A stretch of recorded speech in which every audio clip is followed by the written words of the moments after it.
हम लोगों ने अभी ओपन चैलेंज रखा हुआ है सबके रिव्यूअर्स के लिए। इस फोन में कुछ ऐसी ऐप्स हैं जो कि यहाँ तो मिल ही रही है, पाकिस्तान में भी मिल रही है। जो नए डिवाइसेस लॉन्च कर रहे हैं आप उसको देख के बताइए और कैसे टेस्ट करना है आप देखिए। आई हैव टू टेस्ट 400 या 500 एप्स। पॉइंट ये है कि उसका डेटा सर्वर बाहर जा रहा है कि नहीं जा रहा है, वो पिंग हो रहा है कि नहीं हो रहा है, वो किसी ने टेस्ट नहीं किया है। एआई प्लस नाम है, ये सिर्फ नाम है या इसमें एआई रिलेटेड कुछ है? जो आप काम पहले 8 घंटे में करते थे वो काम आपको अभी कितना परसेंट बाकी लोग चाइनीज यूज कर रहे हैं या नॉन इंडियन कर रहे हैं? इट वुड बी कितना ऑलमोस्ट बनकर same for me and them. जो मेजर कंपोनेंट्स है जैसे चिपसेट है या जो मेमोरीज है या आपका डिस्प्लेस है वो इंडिया में नहीं बनते। It has to be part of a global supply chain ecosystem. Oppo के अंदर आपने रियलमी को लॉन्च किया, उसके पीछे की स्टोरी क्या थी सर? मैंने कंज्यूमर से सर्वे किया था कि उनको 10,000 के अंदर भी अगर पबजी जैसी गेम खेलनी है तो कैसे खेल सकते हैं। तो मैंने वही उनको समझाया और वहां से I think we sold 1 lakh और 1,50,000 यूनिट्स ऑन डे 1। आप सैमसंग के डिस्ट्रीब्यूटर थे पहले, वहां से अपनी इंडस्ट्री चालू हुई या उससे भी पहले से? बहुत लोगों को पता नहीं होगा, ऑरेंज के सिम कार्ड आते थे या आइडिया के सिम कार्ड आते थे, उनका भी डिस्ट्रीब्यूशन भी ट्राई कर चुका हूँ। इतना आईफोन बिक गया तो ऐसा लगता है कि पूरी इंडिया ही चली गई आईफोन लेने। जिसकी सैलरीज भी नहीं थी 1 लाख की, जिसकी 50,000 सैलरीज है उसने भी आईफोन खरीदा है। ब्रांड जब नया मॉडल लॉन्च करता है तो पुराने वाले को स्लो कर देता है ताकि ये इस पे आदमी परेशान हो, नए पे शिफ्ट हो। सैमसंग वैल्यू के हिसाब से थर्ड लार्जेस्ट है, इसके पीछे क्या मेजर रीजन है? इंडिया में एप्पल की मेजर सक्सेस के पीछे क्या कारण लगता है?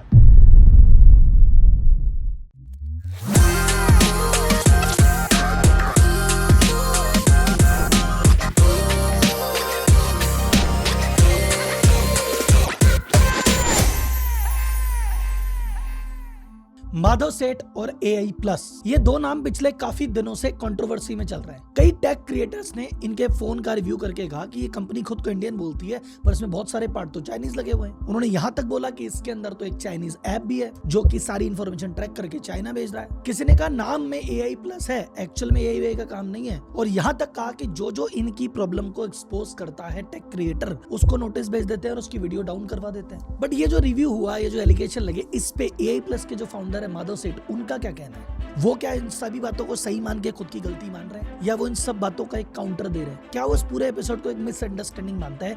ये जानने के लिए हमने उनसे किया एक डिटेल पॉडकास्ट। हमने डिटेल में पूछा, भैया ये जो सारे एलिगेशन आप पे लगे इसमें से क्या सही है क्या गलत है, आप इन आरोपों को मानते हो कि नहीं, और नहीं मानते तो आपका काउंटर व्यू क्या है? आपके फोन में चाइनीज पार्ट है क्या? कोई चाइनीज ऐप डेटा कलेक्ट कर रहा है क्या? क्या आप प्राइवेसी को ध्यान देते हो? इंडिया में आईफोन सक्सेस हुआ, सैमसंग सक्सेस हुआ, उसका राज क्या है? जो इंडिया में मेड इन इंडिया की बात हो रही है वो मेड इन इंडिया है या सिर्फ असेंबल्ड इन इंडिया है? चाइनीज कंपनियां इतने साल से इंडिया में काम कर रही है, टैक्स क्यों नहीं दे रही है? तो कुल मिला के अगर आप स्मार्टफोन के बारे में जानना चाहते हो तो ये पॉडकास्ट आपके लिए। आपको बिजनेस और मैनेजमेंट के लेसन सीखने, इन्वेस्टिंग के बारे में जानना है तो ये पॉडकास्ट आपके लिए। Welcome Madhav ji to the podcast. Thank you very much sir. Sir, सबसे पहले भी हम इंडियन स्मार्टफोन इंडस्ट्री के बारे में और अलग अलग ब्रांड्स के बारे में बहुत कर डिस्कशन करेंगे, पर उससे पहले बस एक बार आपकी जर्नी ब्रीफ में, जो आपको नहीं जानते, कि कैसे कैसे आपने स्टार्ट किया उस पर बात कर ले। आई थिंक 20 साल हो गए मैं यही इंडस्ट्री में हूँ, which is smartphones and telecom में ही हूँ पूरा मैं। एंड सिंस 1998 टेलीकॉम से हूँ एंड टेलीकॉम ने ही मेरी एजुकेशन फीस भी पे की है और टेलीकॉम आज भी मेरा एक पैशन है। Starting from selling SIM cards, recharges, distribution, brands building, ये पूरा एक मेरा पैशन रहा है, बट एवरीथिंग इनटू टेलीकॉम। तो in short if I have to say कि मेरा जो 20 साल का पूरा करियर है पूरा का पूरा टेलीकॉम के अंदर ही रहा है। तो amount of experience which I have into this telecom industry, I think very few people would have it. That's what it is. Sir, इस इंडस्ट्री से जो आपका पहला ब्रश था वो क्या था? जैसे मुझे जहां तक ध्यान है, जब मेरी रिसर्च है, आप सैमसंग के डिस्ट्रीब्यूटर थे पहले, वहां से अपनी इंडस्ट्री चालू हुई या उससे भी पहले से था? उससे पहले भी था कि जब भी इंडिया में बहुत लोगों को पता नहीं होगा, ऑरेंज के सिम कार्ड्स आते थे या आइडिया के सिम कार्ड्स आते थे, तो तभी मैं उनका भी रिचार्ज के डिस्ट्रीब्यूशन भी ट्राई कर चुका हूँ, कंपनी की तरफ से भी ट्राई कर चुका हूँ। Because I think most important thing है कि टेलीकॉम इंडस्ट्री में लर्न करना कि कंज्यूमर्स और रिटेलर्स बिहेव कैसे करते हैं। एंड आई वुड से कि doing distribution is a street MBA. What is street MBA? कि आपको समझना बहुत जरूरी है कि एक रिटेलर का साइकोलॉजी क्या है, एक कंज्यूमर का साइकोलॉजी, अगर 100 रुपए का रिचार्ज करवाते हैं तो उसकी साइकोलॉजी क्या है। To understand consumer somebody and to build a brand, I think distribution becomes one of the most important aspect and a foundation, कि जो आपको एक ब्रांड बनाने के लिए काफी कुछ एक हेल्प करती है। भाई आप ग्राउंड कस्टमर को जान जाओगे then only you can create the brand ना। कस्टमर जानोगे, आप ट्रेड को जानोगे, तो आपको पता चलेगा कि एटलीस्ट ट्रेड बिहेव कैसे करता है। तो सर ये जो सैमसंग के आप डिस्ट्रीब्यूटर फर्स्ट टाइम बने थे, ये कैसे स्टार्ट हुआ?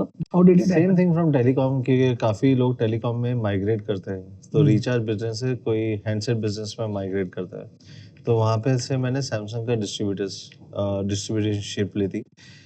आई वुड से कि उसमें मैं काफी कुछ सीखा था। मेरी 5 की लर्निंग थी। एक, कि आपको कभी भी कोई ब्रांड बिल्डअप करने से पहले I think the most important aspect becomes is the relationship. कि रिलेशनशिप मतलब एक बोलते हैं कि your network is your net worth, वही एक रियल चीज है। यू विल अर्न मोर, आपको डिस्ट्रीब्यूशन में आपको काफी कुछ अर्न कर सकते हो if you are finding the right brand, but real currency जो है वो रिलेशनशिप की है एंड लर्निंग की है, and that is the real currency जो आगे मुझे ब्रांड बिल्डिंग में भी काफी काम आई थी। सेकेंड मोस्ट इम्पॉर्टेंट पॉइंट है कि रिटेलर साइकोलॉजी। कि रिटेलर साइकोलॉजी, अगर आप एक डस्टी दुकान के पीछे खड़े रह के आप एक कंज्यूमर की साइकोलॉजी पढ़ते हो कि कंज्यूमर कैसे एक मनी स्पेंड करता है, अपना हार्ड एंड मनी, उसके लिए ज़रूरी नहीं कि आईफोन ही एक्सपेंसिव है, उसके लिए वो फ़ोन भी एक्सपेंसिव है जो अगर वो 10,000 रुपये का स्पेंड कर रहे हैं तो उसके लिए वो फ़ोन भी उतना ही इम्पॉर्टेंट है जितना ही एक कंज्यूमर जो आईफोन स्पेंड करता है उसके लिए। So for every consumer, how does a person behave, या रिटेलर कैसे बिहेव करता है, क्रॉस सेलिंग कैसे करता है, I think that is what we learn from that particular retail distribution.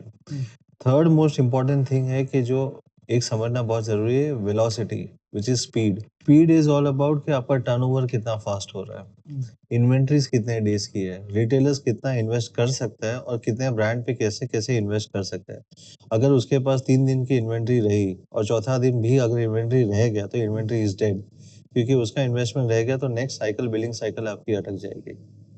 Fifth and most important thing कि आप 5,000 रिटेलर को आप कैसे सर्विस कर पाते हो, या 500 रिटेलर, आपका जो भी एरिया है, आपको उसके कॉल के ऊपर आप कैसे उसको सेटिस्फेक्शन दे पाते हो, आप उनकी क्वेरी को कैसे हैंडल करते हो, आप उसके पेन पॉइंट्स को कैसे एड्रेस करते हो। I think most important tool becomes in any of the industries listening. आज के दिन में बहुत लोगों के पेन पॉइंट से इतने हैं कि ब्रांड सुनते नहीं है। I think what we learned from distribution was कि listening becomes one of the most important thing कोई भी एक brand building के activity के लिए। So this were the 5 biggest learning when we did it. So distribution for me was like a street MBA। कि अगर आपको सीखना है, क्योंकि अगर मैंने हार्वर्ड से MBA भी किया है या कहीं से भी मैंने डबल मास्टर्स किया हुआ है, but they will never teach me something कि जो एक स्ट्रीट से आप सीख पाओगे। तो you have to be street smart to understand exactly कि आपको ब्रांड कैसे बिल्ड करना है। अगर आपको इंडिया में अगर इंडिया का साइकोलॉजी समझना है और इंडिया के आपको पेनिट्रेशन करना है, तो I think that becomes one of the most important aspect. तो सर ये जो आपने किया किस पीरियड से किस पीरियड में किया, और जब किया था तो मतलब मैं बिजनेस समझना चाहता हूँ कैसे वर्क करता है। उस समय कितने रिटेलर को आप सप्लाई कर रहे थे, कितना वॉल्यूम था उस समय जो आप हैंडल कर रहे थे? सी एग्जैक्ट नंबर्स नहीं पता होगा, but I can tell you tentative numbers जो मेरे पास है।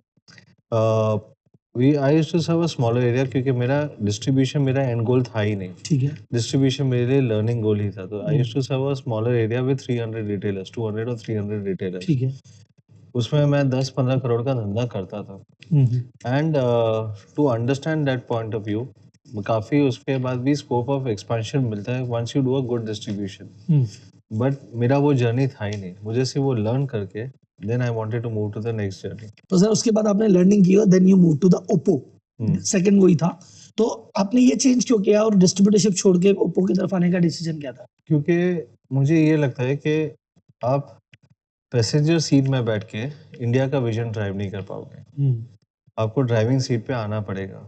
What does that mean is कि अगर आपको इंडिया का खुद का एक इकोसिस्टम और खुद का कुछ डेवलपमेंट करना है, या आपको कुछ करना है इंडिया के लिए, कि बेसिकली टेक्नोलॉजी ऐसी होनी चाहिए, डिस्ट्रीब्यूशन ऐसा होना चाहिए, रीच ऐसी होनी चाहिए, उसके लिए आपको ड्राइविंग सीट पे आना बहुत ज़रूरी है। आप पैसेंजर सीट पे बैठ के आप वो कमांड नहीं कर पाओगे, बिकॉज तभी आप सारे ब्रांड के गाइडलाइंस फॉलो कर रहे हो।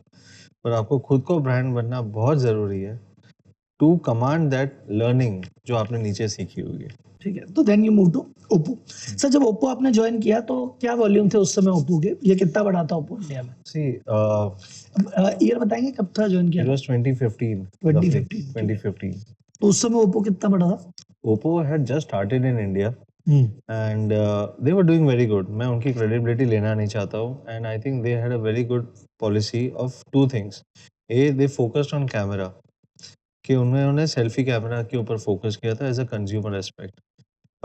सेकेंड मोस्ट इम्पॉर्टेंट पॉइंट, कि उन्होंने जो डिस्ट्रीब्यूशन रीच की थी, which I was not align with it, पर वो मैं नेक्स्ट स्टेज में आता हूँ आपको बताने, कि हायर मार्जिन दो, हायर डिस्काउंटिंग मार्जिन दो, एंड प्रमोटर्स रखो और स्टॉक्स को पुश करो. But this was all at the cost of a consumer. So this is what I learned from what Oppo business model was.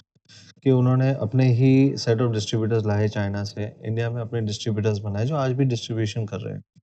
And वही distributors आज के दिन में, मतलब basically high margins, retailer margins, high discounting schemes, foreign trip schemes देके, promoters देके, एक एक दुकान में 3-3 प्रमोटर्स देके अपना स्टॉक कैसे पुश करवाना है. So to understand the real retail, I think that's also where I learned from a brand perspective, right? There was only one difference of opinion which I had, कि आप एक product को consumers के लिए, specifically India के लिए, ये दूसरी कंट्री के लिए हो सकता है it is much more viable, पर इंडिया के लिए ये बिजनेस मॉडल मुझे वायबल इसलिए नहीं लगता था, बिकॉज आई थिंक कि कंज्यूमर्स को लो स्पेक्स मिल रहे हैं at a particular price point, and consumers को हाई स्पेक्स मिल सकते हैं if I remove all this channel margins, which was रफली अराउंड 40%. 40% रिटेलर्स में और डिस्काउंट में स्कीम्स में जा रहा था. Discount schemes, retailers, distribution, zonal distributors, teams and everything. So roughly 40 to 45% जाता है. So why don't this 40% go directly to the consumer? Consumer को और सस्ता मिल जाएगा. कंज्यूमर को सस्ता मिलेगा, नहीं तो specs बढ़ स्पेक्स जाएंगे. अच्छे मिलेंगे. And that was the thought process, कि I believe that there should be a lean distribution model rather than a heavy distribution model, because कोई भी distribution consumer के cost पे नहीं आना चाहिए. That was the whole thought process. तो sir एक और चीज है, अभी आपने वैसे इसका आंसर टेक्निकली दिया है, लेकिन मैं उसको और पूछना चाह रहा हूँ कि ओप्पो मतलब ऐसा है कि ये बाजार में आया और फिर सब जगह छा गया था, तो बीच में इस तरह ये मीम बनने लग गए थे कि यार जहां भी नजर जाती है ओप्पो के पोस्टर या होर्डिंग दिखने लग जाते हैं. तो what they did right to create that बज?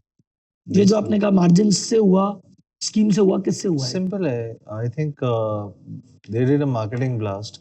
अगर हर जगह अगर आपको मार्केटिंग स्पेंड्स आप करोगे, हेवी मनी स्पेंड्स करोगे, तो आपका विजिबिलिटी तो बढ़ना ही है. प्लस रिटेलर के पास अगर आप जाओगे, अगर उनके 2-2 प्रमोटर्स खड़े हैं, तो पुश वही होने वाला है. And that's how I think there business model globally works. या उनके कंट्री में भी वैसे ही वर्क करता है, where they are working in China, which is the main country. So I think that's their business model, to spend heavy on marketing and heavy on channel trade margins and distribution systems, जिसके वजह से consumers को automatically, अगर आपके consumer के पास 10 product जाते हैं, तो 100 लोगों को automatically और प्रमोट होता ही है. Right? And I think that was the main reason on putting everything. अगर ओप्पो ने, अगर आपने देखा होगा तो इंडिया टीम भी ली थी बीच में. They spent heavy on marketing, on brand ambassadors. They spent heavy on retailers, margins, foreign trips, और जो आज भी कर रहे हैं वो लोग.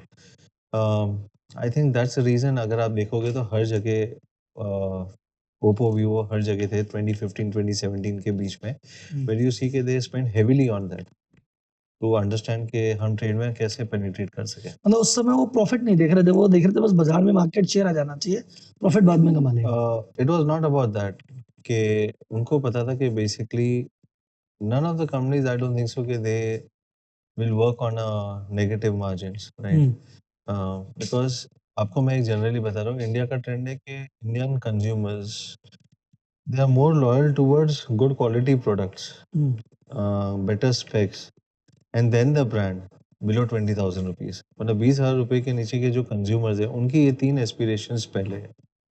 तो ब्रांड में नहीं ध्यान देते, वो कहते हैं स्पेक दो मुझे, दो पहले स्पेक्स दो, अच्छा क्वालिटी और सर्विस दो आप, और फिर उसमें फिर वो थर्ड पॉइंट आएगा, तो वो ब्रांड का आएगा कि ठीक है चलो ये अच्छा भी ब्रांड है तो हम ले लेते हैं. वो फर्स्ट ब्रांड नहीं आता. And that's what happens. जो फोन 25,000 के ऊपर के होते हैं, तो कंज्यूमर्स का P0 जो हो जाता है, प्रायोरिटी 0 जो हो जाता है, वो ब्रांड पहले आ जाता है. And that is what the difference between 25,000. Interesting है कि 20 से नीचे ब्रांड को प्रायोरिटी नहीं है. 20 से नीचे तो चीज में दम होना चाहिए, सर्विस में दम होना चाहिए, फिर ब्रांड भी देख लेंगे होगा तो, otherwise main that's not the priority. Priority उनके लिए वो नंबर 3 पे हो सकती है, और प्रायोरिटी 1 हमेशा उनके लिए better service, better quality products, और बेटर स्पेक्स होती है। 25,000 से ऊपर वाले फोन में तो भैया पहले ब्रांड की बात करेंगे, उसके बाद अपना मतलब क्या है? See when a person is spending 25,000, एक तो सबसे बड़ा एक्सप्लॉइटेशन जो होता है कि वो लोग ईएमआई में फोन्स खरीदते हैं, right, which I believe it's an exploitation, क्योंकि ईएमआई में फोन खरीदना is a pure financial I would say exploitation. The reason is because क्योंकि आप ईएमआई में खरीदते हो phones and when you buy on any EMI तो डेफिनेटली ब्रांड ज़्यादा ही चार्ज करने वाला है, because the cost of doing any EMI at least come down to around 8 or 10% between 12 months or 18 months. तो 10% तो automatically consumers को charge होता ही होता है. At the same time, then they will spend on promoters, they would also spend on experiences, they would also spend on all of the things. So consumers के लिए वो experience ज़्यादा important हो जाता है 25,000 के ऊपर, कि वो कैसे एक स्टोर के अंदर एंटर कर रहे हैं, कैसे हम उनको ट्रीट किया जा रहा है और कैसे उनका फ़ोन को सोशल एक्सेप्टेंस ज़्यादा है, बिकॉज 25-30,000 के ऊपर का phone it's more of more than a utility, it's more a object of showing people that I also carry something which is premium. मतलब ओप्पो के अंदर आपने रियलमी को लॉन्च किया, उसके पीछे की स्टोरी क्या थी सर? और ये सेकंड मोस्ट सेलिंग ब्रांड बन गया था इंडिया में, so how did it became? Again, if I have to say कि ओप्पो का एक फिलोसॉफी था जो which I did not like it, कि the cost of doing business था 40% है, जो आज भी है. I wanted to cut down this cost and give the best specs to the consumers. उसका मतलब ये होता है कि अगर आप 40% कंज्यूमर्स के कॉस्ट पे अगर आप रिटेलर्स को मार्जिन दे रहे हो, डिस्ट्रीब्यूशन को मार्जिन दे रहे हो, how can I reach to the consumers directly? And that's when I partner with Flipkart, क्योंकि फ्लिपकार्ट को अपना स्केल बढ़ाना था और मुझे रीच बढ़ानी थी, तो दोनों का ऑब्जेक्टिव क्लियर था, उसको डेमोक्रेटाइजेशन ऑफ स्केल करना था और मुझे रीच चाहिए थी, बिकॉज डिस्ट्रीब्यूशन में क्या होता है, रीच होती है। अगर मुझे रीच मिल जाती है और उनको स्केल मिल जाता है तो it's a perfect partnership for us, and that's when I partner with Flipkart, और फ्लिपकार्ट पार्टनरशिप पे मुझे रीच मिली and we reach to the consumer is the lowest cost. ये रीज़न था रियलमी को मैंने specifically for 3 years majority 80% of our sales were always used to be online and specifically on Flipkart. उसकी वजह से स्केल उसको ज्यादा मिला। Scale अब लॉन्च ज़्यादा का है। आइडिया सर कैसे आया, मतलब कि एक नया ब्रांड और लॉन्च कर देना चाहिए, चल तो रहा है ओप्पो, फिर रियलमी क्यों आया? I proposed over there. I proposed कि basically we should have a series. Online की एक सीरीज हमको करनी चाहिए ओप्पो के अंदर, बट ओप्पो के डिस्ट्रीब्यूटर्स वर अगेंस्ट, जितने भी उनके आज भी चाइनीज डिस्ट्रीब्यूटर्स हैं इंडिया में, वो अगेंस्ट थे, कि क्योंकि उनको पता था कि स्पेक्स तो सेम ही है ऑलमोस्ट, अगर स्पेक्स सेम है और प्राइस 40 से 50% नीचे रहेगा तो प्रॉब्ली ओप्पो का ही सेल कम हो कैनिबलाइज जाएगा। करेगा, उसको ही खाएगा। अगर कैनिबलाइजेशन ज़्यादा हो जाएगा तो उनका डिस्ट्रीब्यूशन सिस्टम को इम्पैक्ट आएगा, उनका रेवेन्यू लॉस होगा। सो जब भी मैंने आइडिया प्रपोज किया था, कंपनी को अच्छा लगा था, पर सारे डिस्ट्रीब्यूशन सिस्टम से मुझे नो आ गया था कि नहीं कर सकते, and company was not willing to take that chance कि हम लोग को डिस्ट्रीब्यूटर्स के अगेंस्ट में जाके कुछ काम करना है। देन आई प्रपोज कि अच्छा मैं एक सब ब्रांड करके आप मुझे दे दो, मैं रिस्क लेता हूँ, मुझे करने दो आप, and that's when I took one product जो उन्होंने डिस्कार्ड कर दिया था, they did not wanted to launch it, पर वो चिपसेट के ऊपर मुझे ज़्यादा भरोसा था, एंड वो because being into specs and tech enthusiast, मैंने फर्स्ट टाइम मीडियाटेक की P60 से चिपसेट लॉन्च की थी, और वो परफॉर्मेंस चिपसेट थी, एंड तभी ऑनलाइन में एक क्वालकॉम का ही डोमिनेंस था कि ऑनलाइन अगर फ़ोन लेना है तो क्वालकॉम का ही चिपसेट होना चाहिए। ऑफलाइन में एक्सपीरियंस ज़्यादा जाता है, ऑनलाइन में स्पेक्स के लिए, बिकॉज क्या वहाँ पे विजिबल है, वहाँ पे टच एंड फील नहीं होता है, तो वहाँ पे स्पेक्स ज़्यादा इंपॉर्टेंट हो जाता है। तो मैंने P60 से लॉन्च किया था, जबकि पहला लॉन्च मुझे आज भी याद है, 100 मीडिया इनवाइट्स मैंने भेजे थे, 80 लोग ने बोला था कि ये फ़ोन फ्लॉप हो जाएगा और ये 8 महीना भी ब्रांड चलेगा नहीं। मीडिया ने पूरे अगेंस्ट में नेगेटिव रिव्यूज़ दिए थे क्योंकि P60 ऑनलाइन की चिपसेट नहीं थी, पर मैंने कंज्यूमर से सर्वे किया था कि उनको 10,000 के अंदर भी अगर पबजी जैसी गेम खेलनी है तो कैसे खेल सकते हैं। तो consumers were looking for better performance chipset, तो मैंने वही उनको समझाया, और वहाँ से I think we sold 1 lakh और 1,50,000 यूनिट्स ऑन डे 1 इटसेल्फ। उसके बाद में I think the journey was non stop, उसके बाद हम बढ़ते गए। तो सर एक और चीज जो आपने कही था, अच्छा एक क्या वो कंपनी ने क्यों डिस्कार्ड कर दिया? आपने कहा ना मैंने एक चीज प्रोडक्ट है जो कंपनी ने डिस्कार्ड कर दिया, मैंने कहा कि यार मैं उसको लॉ लूंगा, कंपनी का डिस्कार्ड करने का क्या रीजन था उसको? तो P60 जो चिपसेट था, कंपनी और डिस्ट्रीब्यूटर्स वर नॉट कन्विंस्ड कि ये पॉपुलर होगा। Okay. And I was very much convinced कि आप डिस्कार्ड मत कीजिए, let me try it. I was very much convinced on that. और वो उसके पीछे आपका लॉजिक ये था कि 10,000 से कम भी जो गेमर्स वगैरह या बाकी जो लोग जो हाई एंड करना चाहते हैं उनको मिलना चाहिए। सी डेफिनेटली अगर वो फ़ोन अगर ओप्पो अगर अपने ब्रांड के अंदर लॉन्च करता तो 15,999 17,999 में लॉन्च करता था। मैंने वो 8,999 में लॉन्च किया था।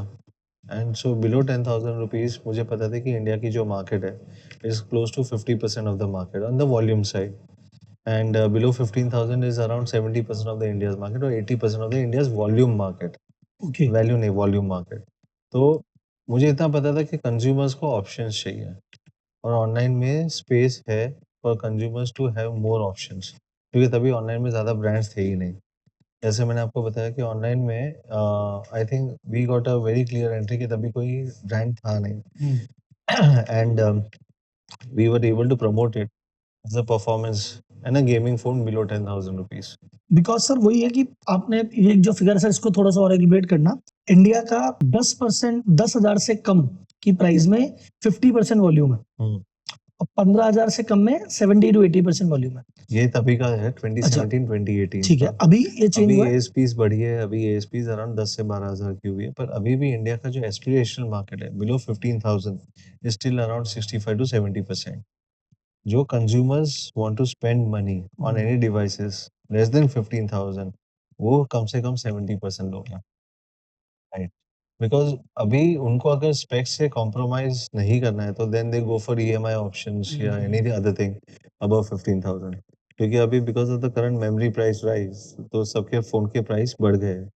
बट इवेंचुअली अगर आप देखोगे आज से 6 महीने पहले, yes it was 70% less than 15,000 rupees. 70% of the market always used to be because normally we talk about इतने आईफोन बिक गए, इतना आईफोन बिक गया, तो ऐसा लगता है कि पूरी इंडिया ही चली गई आईफोन लेने का। Everyone is going for 1 lakh plus category. But अभी आप कह रहे हैं 70% तो 15,000 से कम ही है, तो बस उसका हल्ला ज्यादा है क्योंकि वो वैल्यू ज्यादा है ना उसकी।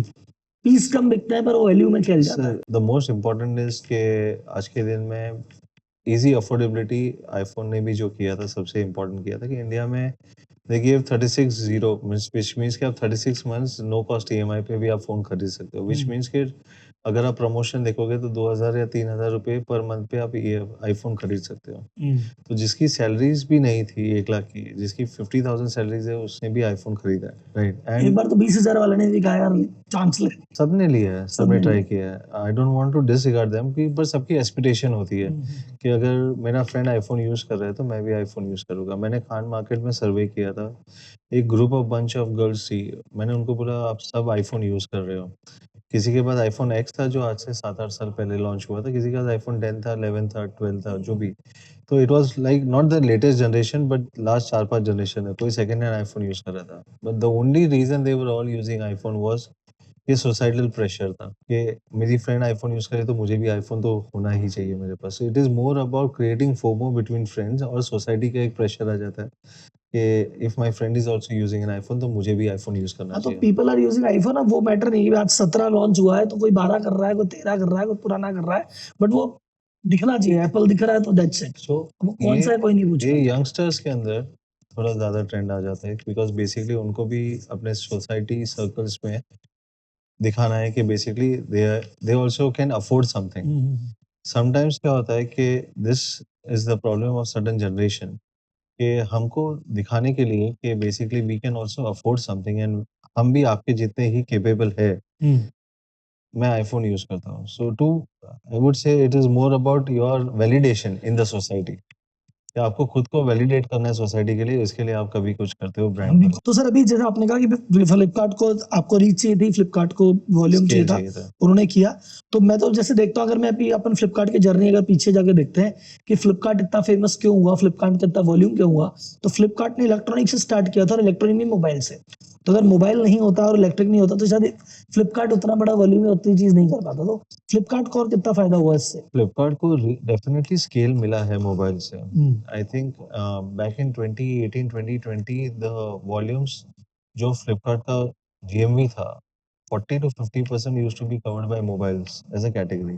फ्लिपकार्ट की स्टार्टिंग रियलमी से और भी नहीं, फ्लिपकार्ट के पास पहले शाओमी भी था, तो शाओमी का भी ये बिजनेस मॉडल ऑनलाइन का ही था जो फ्लैश सेल्स का अगर आपको मॉडल पता होगा। सो आई थिंक था तभी, पर चॉइसेस कम थे। ऑनलाइन में ब्रांड्स के चॉइसेस काफ़ी कम थे and Realme was I would से the only second choice at that point of time. फिर देन फाइनली सर आपने फिर रियलमी छोड़ दिया, आपने अपना वेंचर स्टार्ट किया। तो उससे पहले जब आपने छोड़ा उस समय कितना बड़ा हो चुका था वो? क्या वॉल्यूम था उसका? रियलमी अराउंड उसका वैल्यूएशन 17 से 20 बिलियन डॉलर का था अच्छा। And scaled up to. उसमें एक सबसे प्राउड करने वाली बात है कि एक इंडियन टीम को मैंने ये प्रूव कर दिया कि एक इंडियन यूथ और इंडियन टीम कम से कम 50 कंट्रीज़ में स्केल अप कर सकती है। इंडिया से स्केल अप कर सकती है। इंडिया से काफ़ी टैलेंट है जो हम लोग एक्सपोर्ट कर सकते हैं और इंडिया से सेल भी हो सकता है। That's what Realme did for us in 50 50 countries में कंट्रीज। फैल गया था कंप्लीट। तो 50 मतलब कंट्री और जो 50 कंट्री में मैंने खुद ने अच्छा फैलवाया था। आपने खुद मोर निकाला। देन 90 कंट्रीज, नॉट 50 पर 90 कंट्रीज में फैलवाया था and I was leading the entire this piece of expansion and sales also. तो आज के दिन में मैं अगर रियलमी की जर्नी बात करूँ तो रियलमी 3 साल के अंदर या 4 साल के अंदर इन इस जर्नी बैक फ्रॉम 2018 टू 2022 अ, हम लोग 20 मिलियन यूनिट्स कर रहे थे एवरी सिंगल ईयर और 2022 में इंडिया में हमने सिर्फ 18 से 20 मिलियन यूनिट किए थे, right? That was the journey. 2023 I left and then आपने अपने ब्रांड में आने का प्लान किया कैसे? देखिए क्योंकि आपने बहुत मतलब अमेजिंग चीज हो गई, जीरो से कोई चीज चालू की, 90 कंट्री में स्केल कर दी, बिलियंस का कर दिया। सो देन नॉर्मली कंपनी चाहेगी, आप भी चाहेंगे इसको कंटिन्यू करें। Then you left and what is the reason? एक चीज़ है कि I always say one thing, scale करना बहुत अच्छी बात है, पर स्केल के साथ बिना कंट्रोल्स के स्केल करना गलत बात है। अब स्केल तो आपने कर दिया 90 कंट्रीज में, आपने ब्रांड का वैल्यूएशन बना दिया, आपने 17 से 20 बिलियन लेके गया, आप 20 मिलियन यूनिट बेच रहे हो, बिकॉज़ इट वाज़ एक्सीलेंट। आप स्केल कर पा रहे हो, पर आपके पास कंट्रोल्स नहीं है।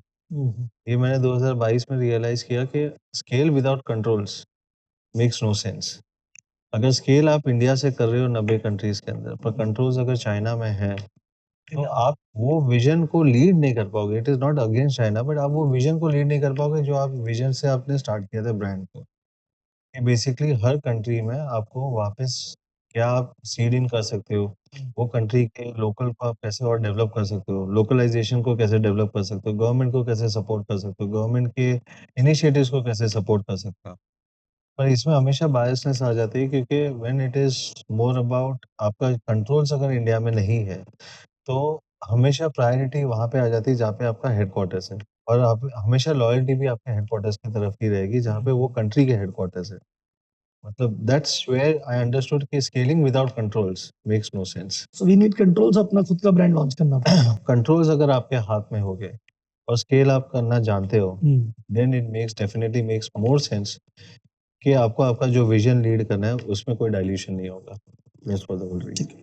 सो then what was the next venture you started? See, I started multiple है। हाँ, एक चीज़ इसके अंदर मैंने मल्टीपल वे से भी ट्राई किया था बिकॉज़ टेक्नोलॉजी आर-एन-डी फील्ड है। आर-एन-डी फील्ड में मल्टीपल फेलियर्स मल्टीपल हो सकता है। बट ये मैंने देखा था कि यूएस में ज़्यादा ईज़िली समझ में आता है उनको कि सिलिकॉन वैली में where people understand that in technology when you are trying something new there are high chances of failure. India में वो फेलियर्स को इतना रिकॉग्निशन नहीं मिलता है जितना रिकॉग्निशन आई वुड से कि सिलिकॉन वैली या शेंज़न में मिल जाता होगा और या शंघाई में भी मिल जाता होगा। So this 3 countries have understood और this 3 cities have definitely understood the importance of failure which is Shanghai, Shenzhen and Silicon Valley. India में I think people still think कि बेसिकली वही चीज़ करो जो सेफ है, जो श्योर शॉट चल सकता है।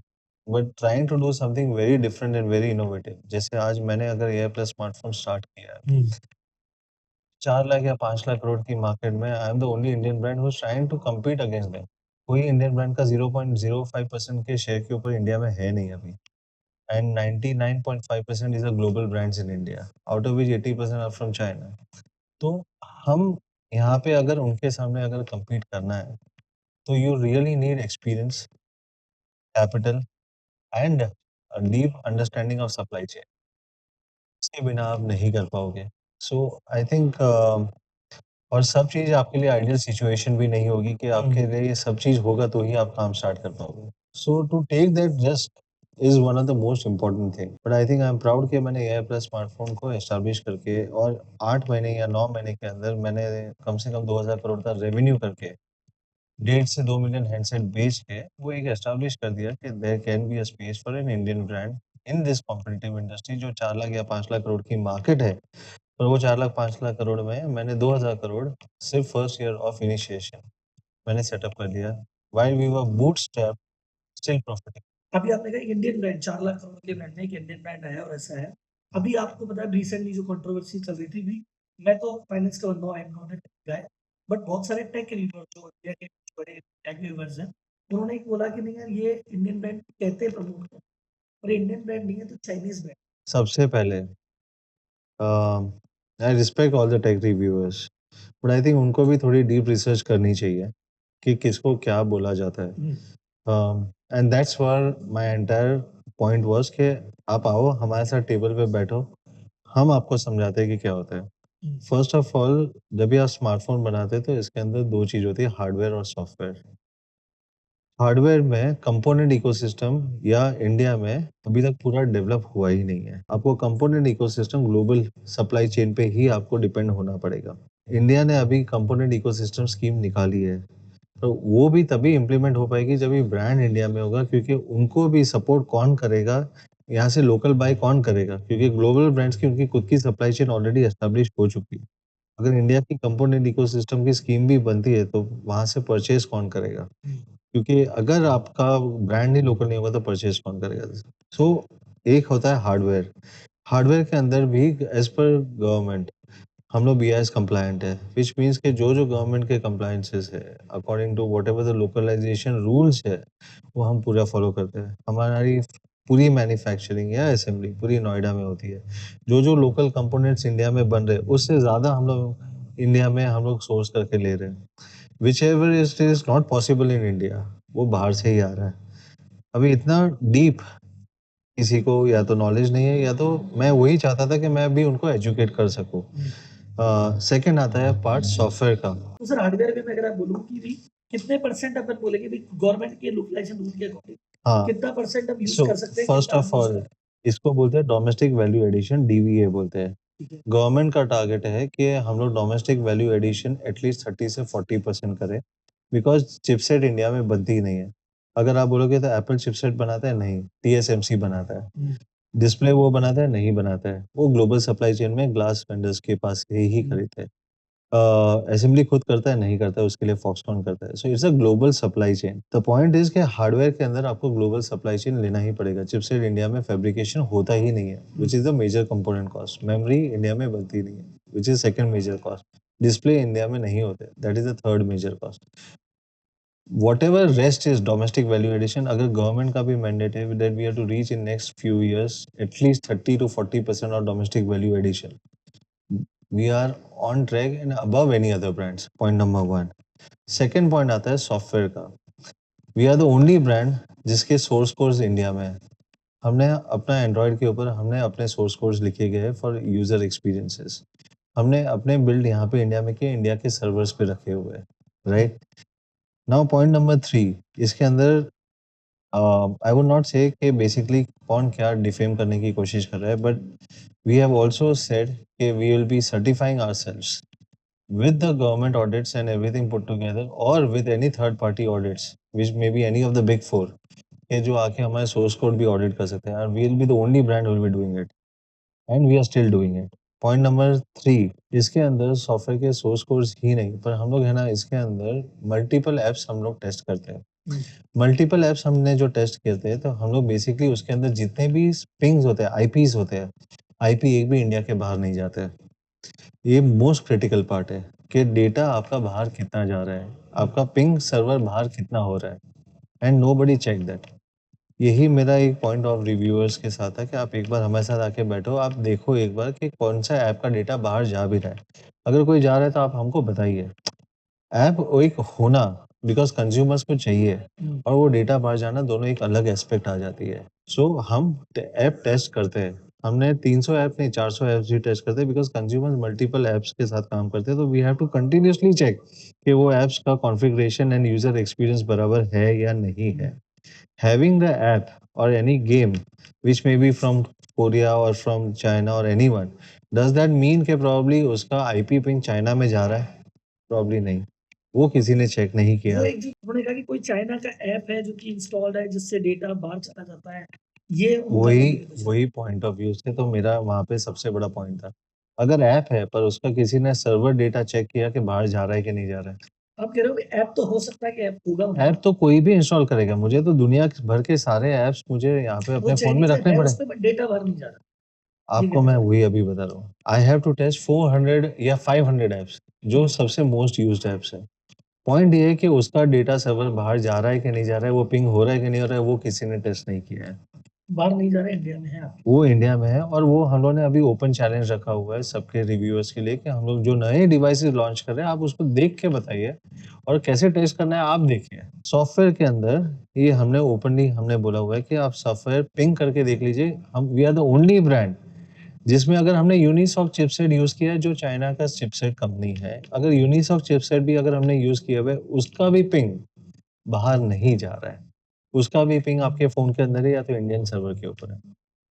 And that is what we were trying to tell, but people only saw के सॉफ्टवेयर कौन सा इंस्टॉल्ड है या ऐप कौन से इंस्टॉल्ड है, तो उसके पीछे का मैच या आईपी सर्वर पिंग किसी ने कुछ चेक किया ही नहीं है।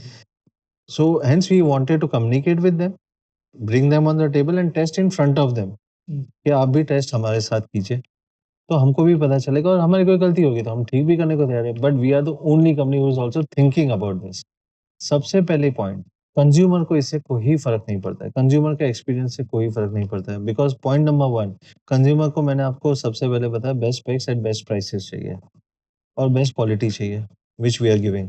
हमारी सारी रेटिंग्स 4 एंड अबव है ऑन फ्लिपकार्ट, आप अभी भी देख सकते हो। There are thousands of ratings, 2-4 ratings नहीं है।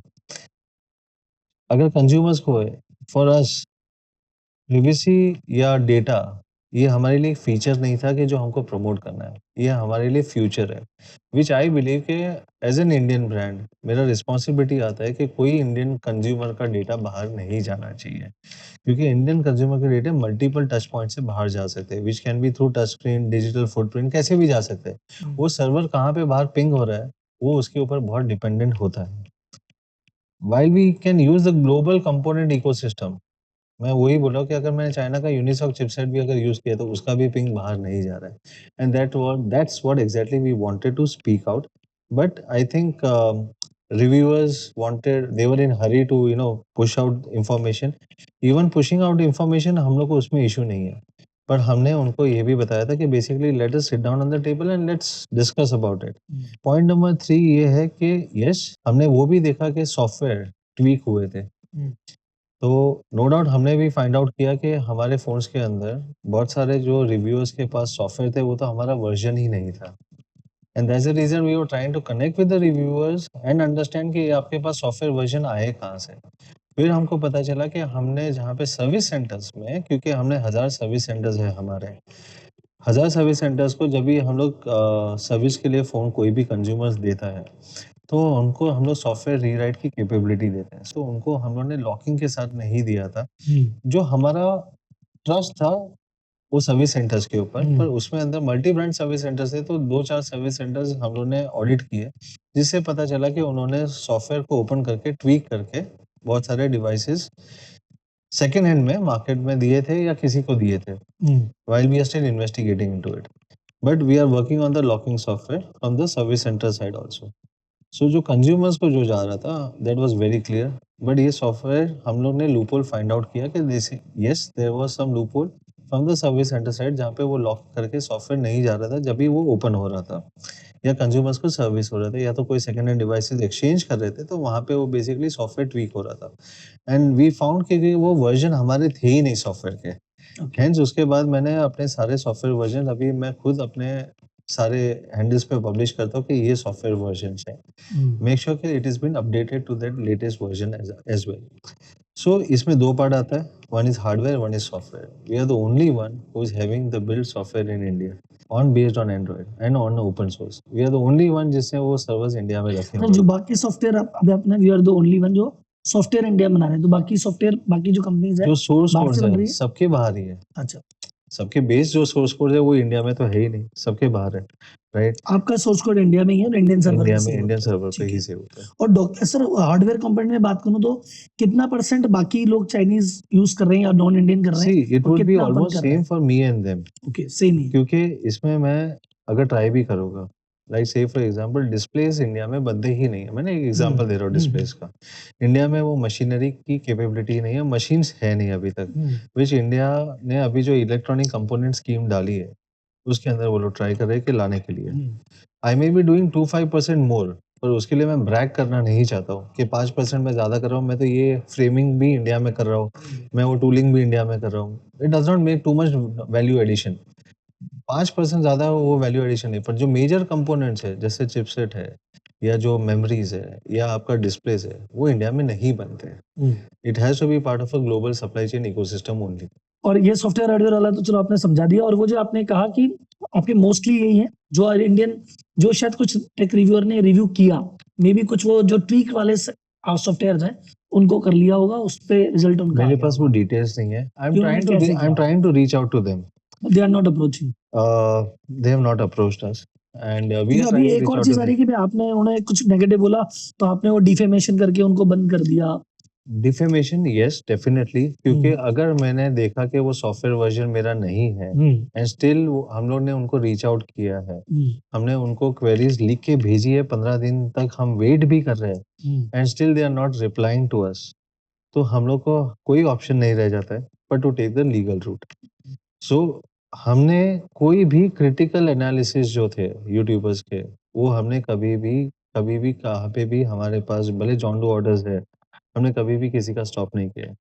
वेयर वी फेल्ट के वो सॉफ्टवेयर ट्वीक्स है एंड वेयर वी फेल्ट के प्रॉब्ली वो यूट्यूबर्स हमसे बात करने के लिए तैयार ही नहीं है, that's where we felt that probably we have to take the legal route to bring them on the table to discuss कि वो डिवाइसेस तो हमको दो, तो हम भी टेस्ट करके देखें सही में क्या रियलिटी है। अगर हमारा प्रॉब्लम है तो हम ठीक भी करेंगे, पर let me see that devices, right? इतना तो हमको भी हक है कि भाई बेसिकली इज माय जो बेसिक तुमने राइट टू डिवाइस चेक के बेसिस पे टेस्ट किया वो हमें दिखा दो।